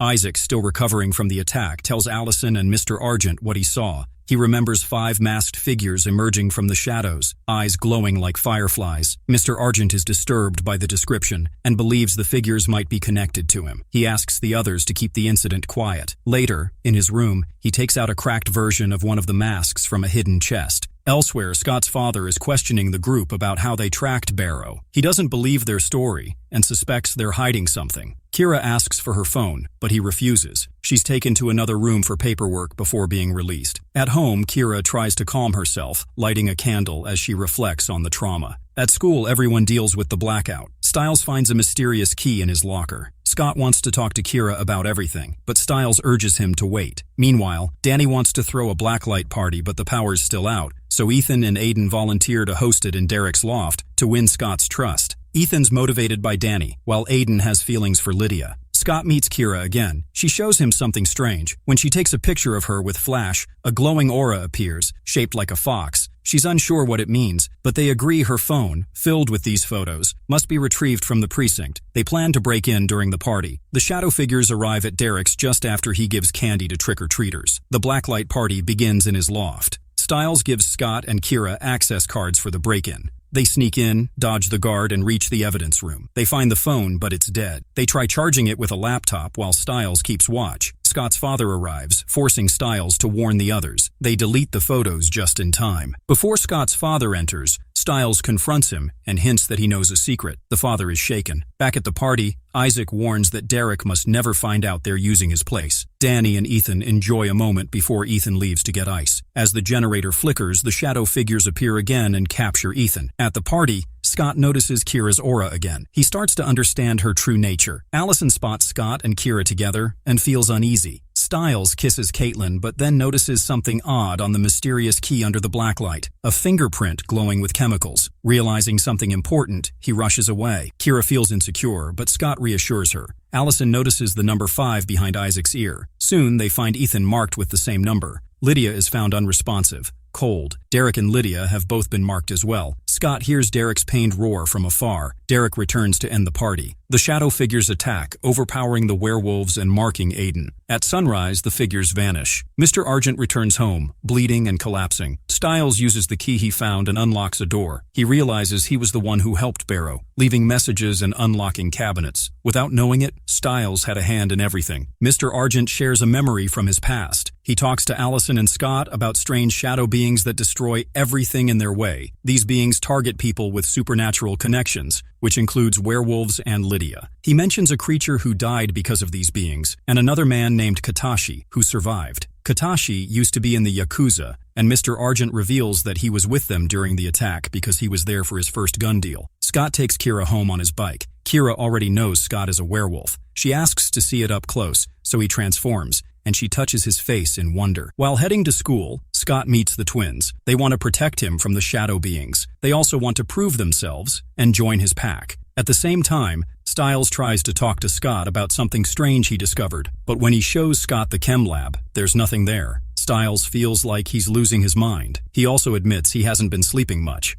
Later, Scott talks to the twins and begins to wonder if the shadow beings might not be after him. When he sees Kira in the hallway, he thinks she could be the one they want. At this point, only Scott knows about her supernatural form. Mr. Argent, Isaac, and Allison try to contact Katashi. Since Katashi is extremely paranoid, the only way to draw him out is by baiting him with a rare antique weapon, which Mr. Argent puts up for sale. Stiles visits the hospital due to panic attacks. Melissa helps him and realizes he is just sleep-deprived. She gives him a sedative to help him rest. As he falls asleep, he quietly thanks her. Allison, Scott, and Mr. Argent arrive at Katashi's place, but he refuses to meet them at the gate. They are forced to go with another plan. Meanwhile, Scott and Kira are home explaining why they were at the police station. Before they can continue, the sun sets and the shadow beings arrive. One of them stabs Mr. McCall. Derek and the twins arrive and a fight begins. Melissa uses a special powder to create a barrier that blocks the shadow beings from entering further. The battle ends with no other serious injuries. At a warehouse, Mr. Argent shows Katashi a broken mask from years ago. Katashi confirms that the shadow beings are called Oni, and they cannot be stopped. He adds that the Oni are looking for someone who is possessed by an evil spirit. Katashi explains different kinds of kitsune.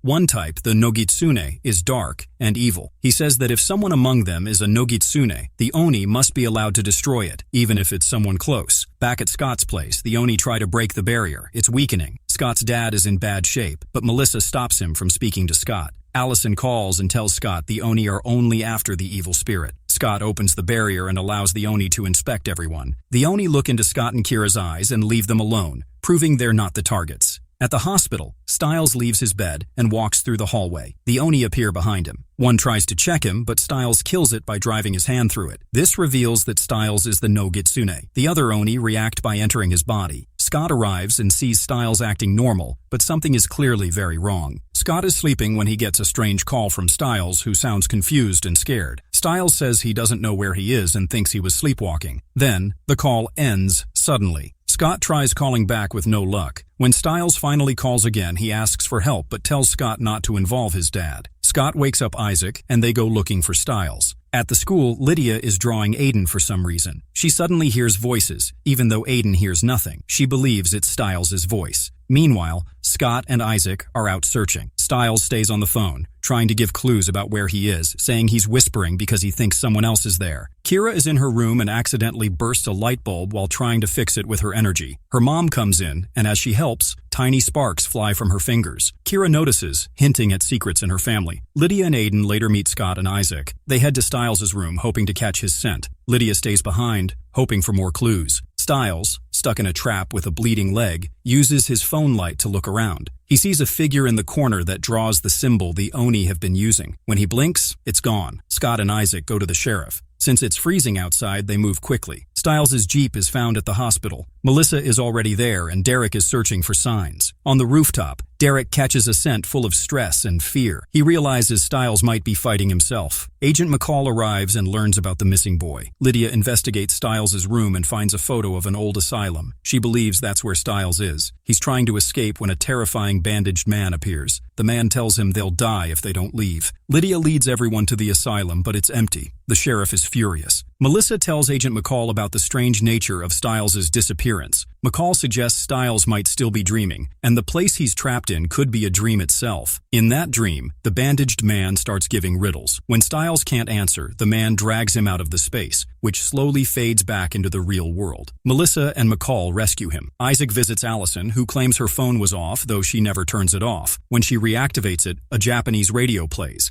Aiden talks to Derek about Stiles possibly being the Nogitsune. Derek doubts it at first, but begins to suspect something. Stiles is safe at the hospital. Lydia says she heard nothing, even though she has another vision. Kira tries talking to Scott, but gets ignored. Derek arrives and takes her to the power station, where he suspects something important happened. Melissa and the sheriff talk. She wants tests for Stiles. The sheriff agrees, knowing it might be like what his wife had. Derek finds Stiles' bat at the power station. It's magnetized. He wants Kira to explain Foxfire. Allison and Isaac go to Kira's father to get help with the Japanese message. Lydia remains sensitive to sound. Scott wants to visit Stiles with her. Meanwhile, Stiles is getting an MRI scan. He tells Scott the doctors are checking for a serious condition. Scott promises to help no matter what. Derek and Kira return to the hospital. Derek tells Scott the Nogitsune might have been awakened using Kira's foxfire. Derek reveals his pack's duty to protect the town and says Scott is the one Beacon Hills needs. On the roof, Scott and Derek find signs that Stiles was trying to stop himself from doing something. Inside the MRI machine, Stiles falls into another vision. The bandaged man repeats the riddle. Stiles answers with shadow. The man reveals himself. He is Stiles. The hospital loses power. Stiles wakes up. Chaos begins. Kira's mom arrives with the Oni, ready to stop the Nogitsune. Kira heads to the hospital and sees an explosion on the roof. A power line snaps down towards her. Several serious-looking men wait for a doctor to treat a sick wolf named Yuki. Dr. Bitten arrives and asks about possible exposure to poisonous plants. He believes he can cure Yuki if he can find a certain lichen. The men take him to a garden where a past supernatural battle occurred. There, he finds glowing green lichen growing near a fountain. He identifies it as a deadly type for wolves and foxes.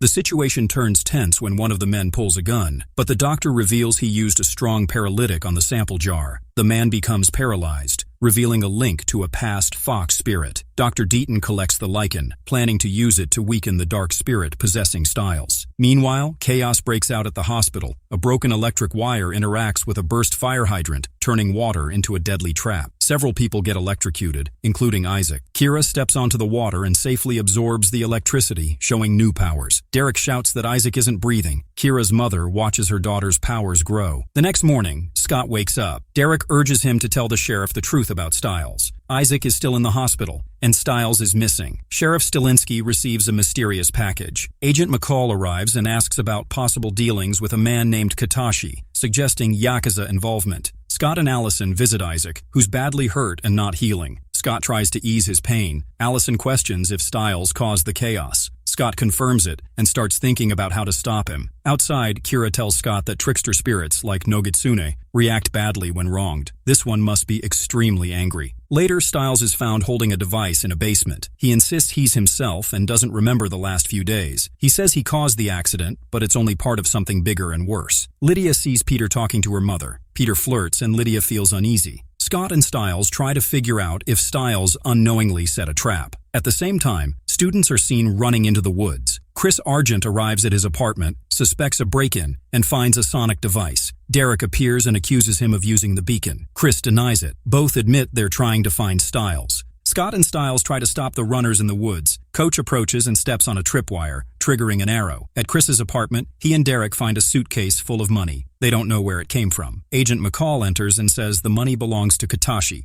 Lydia and Allison seek help from Peter. He offers to train Lydia if she retrieves a memory stolen from him. During their talk, Peter says Lydia's scream is not her power, but a tool to focus her hearing. She becomes overwhelmed and throws his sister's claws into the wall. She realizes Peter is more than just Derek's uncle. At the school, a fake bomb causes panic. The real bomb is at the precinct. Chris and Derek are freed during the blast. Derek protects Chris from the explosion. Officers are down when Scott and Stiles arrive. Chris thanks Derek for saving him. Peter becomes furious after seeing the memory Lydia retrieved. He wants to know who his child is. Allison stuns him, and they escape. In the car, Lydia shows a photo of Malia, revealing Peter as her father. Scott, Stiles, and Kira rush to the animal clinic, protected by mountain ash. The Oni arrive and stab Scott. Kira tries to help, but the dark spirit inside Stiles knocks her out. Stiles plunges the blade deeper into Scott and explains that the spirit feeds on pain. Scott, now full of pain, is vulnerable. Before things get worse, Dr. Bitten returns and injects Stiles with the lichen poison. Scott asks if it worked. Dr. Bitten says the fox is only poisoned, not gone. At night, Sheriff Stilinski takes Stiles to Eichenhaus, a mental hospital that feels more like a prison. Both look uneasy, but Stiles insists he be locked away to stop causing pain to others. Scott arrives on his dirt bike, shocked that Stiles is admitting himself to the same place that once held Barrow. Stiles asks Scott to make sure he never gets out.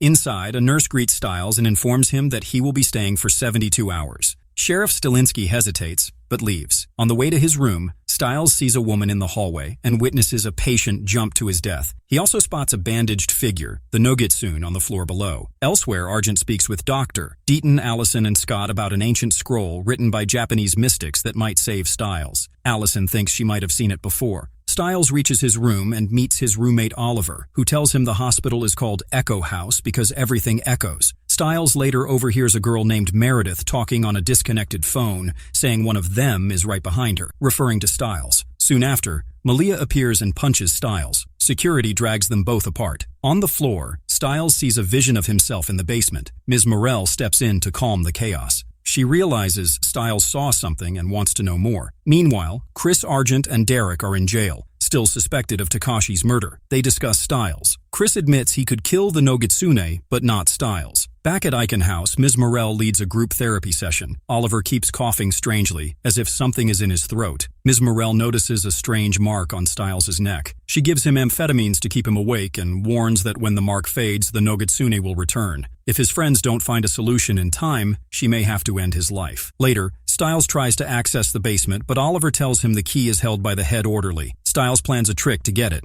Meanwhile, Scott, Allison, Lydia, and the twins plan to rob an armored truck carrying Takashi evidence, including the silver finger believed to contain the scroll. In the hospital bathroom, Stiles runs into Malia again. She's angry about being pulled into human life. He offers to help her learn to become a coyote again if she helps him steal the key. They fake a fight and Stiles steals it. Chris is approached by a woman at the station calling him Christoph. Stiles tries the basement door but is caught and sedated. Kira meets up with Scott and shows off her sword skills, wanting to help. As Stiles dreams, the Nogitsune haunts him. Malia wakes him and says there's another way to the basement. They go through the clothes unit. Team Scott finds the truck already hit by someone else, Kincaid. He refuses to hand over the scroll, and a fight breaks out. Stiles and Malia reach the basement. They find files and a photo. Lines on Stiles' back are fading. Malia kisses him, and they have love.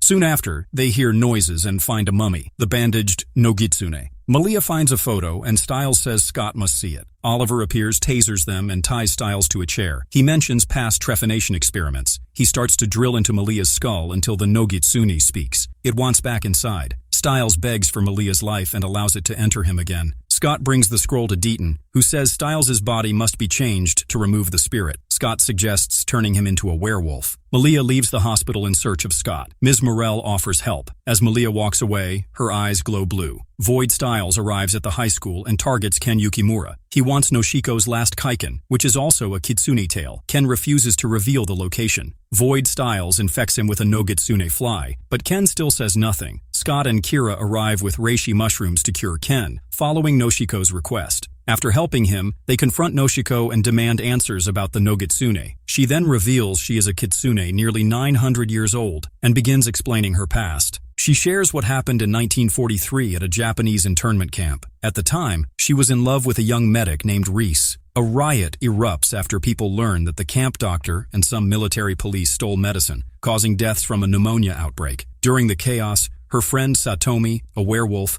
loses control and throws a Molotov cocktail. It hits the car, but Reese is burned instead. Soon after, soldiers open fire, killing many and badly injuring Noshiko. Believed to be dead, she is loaded with the other bodies, including Reese, to be burned. In her final moments, Noshiko prays for possession by a fox spirit to heal and gain revenge. However, the Nogitsune possesses Reese's corpse instead and begins killing everyone in the camp. Noshiko and Satomi, realizing the danger, join forces and defeat the Nogitsune. They trap its fly form in a jar and bury it under the nematon. Her katana breaks during the fight. She hides the pieces in Icon House's basement with Reese's body. Now in the present, Noshiko teaches Kira to use her thunder powers to repair the katana. She gives it to Kira, believing she can stop the Nogitsune. Still, Scott and Kira hesitate to kill Stiles. After they leave, Noshiko hints that their sacrifice ritual may have unleashed the Nogitsune again. Sheriff Stalinsky's job is on the line, but Scott's dad steps in and manages to save him just in time. Agent McCall admits that the real reason he came back to Beacon Hills is to fix things with Scott after being gone for so long. Meanwhile, the Nogitsune stabs himself and unleashes a swarm of flies that go after Aiden, Ethan, Isaac, and Derek. Under the Nogitsune's control, Derek loses it and tries to take revenge on Chris by covering him in gasoline and nearly setting him on fire. Luckily, Chris uses his hunter training to free himself and keep Derek back until the control fades. Aiden, Ethan, and Isaac start attacking each other, but Kira and Allison show up and manage to stop them before it goes too far. With Peter's help, Scott and Lydia go into Stiles' mind and finally pull him free from the Nogitsune's hold. But the trouble isn't over. The Nogitsune, now fully separated and looking exactly like Stiles, kidnaps Lydia and disappears. Dr. Deaton helps Ethan, Aiden, and Isaac by removing flies from their bodies, which ends the Nogitsune's influence on them.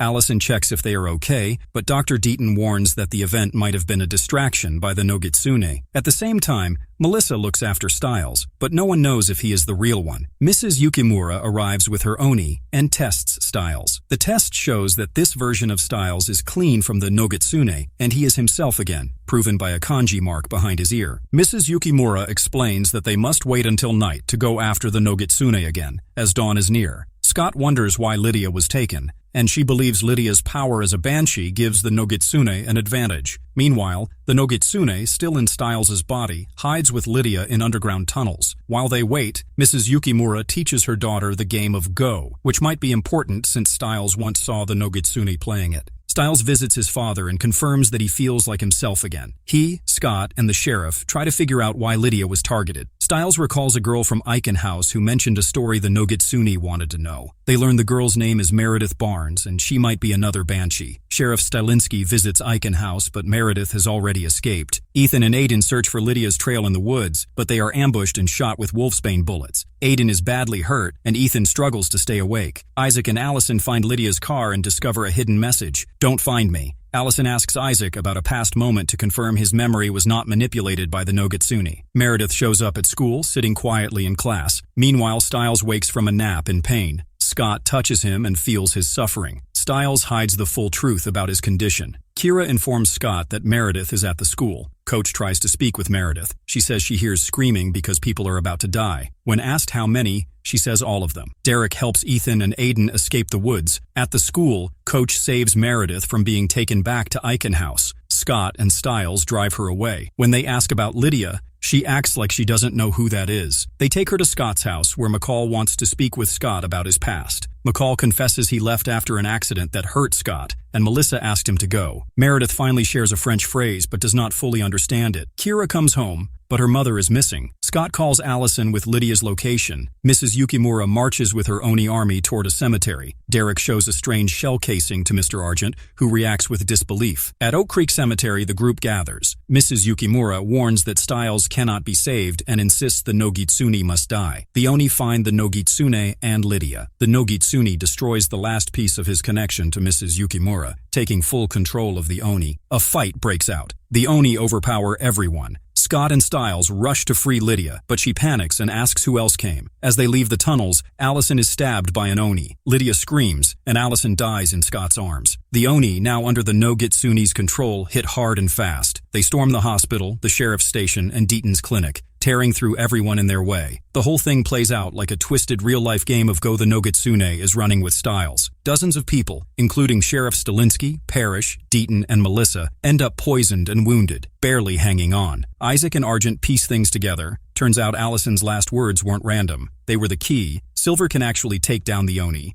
Scott, Kira, Styles, and Lydia figure out the Nogitsune's trick. The chaos, the fights. It's all one big illusion. Using a move from the Shugendo scroll, Scott bites the Nogitsune, weakening him. Styles calls it, "This fox can't be both a fox and a wolf." The Nogitsune's body crumbles away and his spirit turns back into a fly. Isaac traps it in a Triskelion urn, built from the Nematon's wood. Outside, Lydia's banshee sense kicks in. She follows it, and the pack finds Ethan holding his twin. Aiden didn't make it. Stabbed by an Oni, he dies in his brother's arms. With the Nogitsune and the Oni gone, the poisoned victims start to heal. Then Derek has a dream, more like a warning. Kate Argent, who should have been dead after Peter ripped her throat out, is still alive. And now, she's not just human anymore, she's turned into a were-jaguar.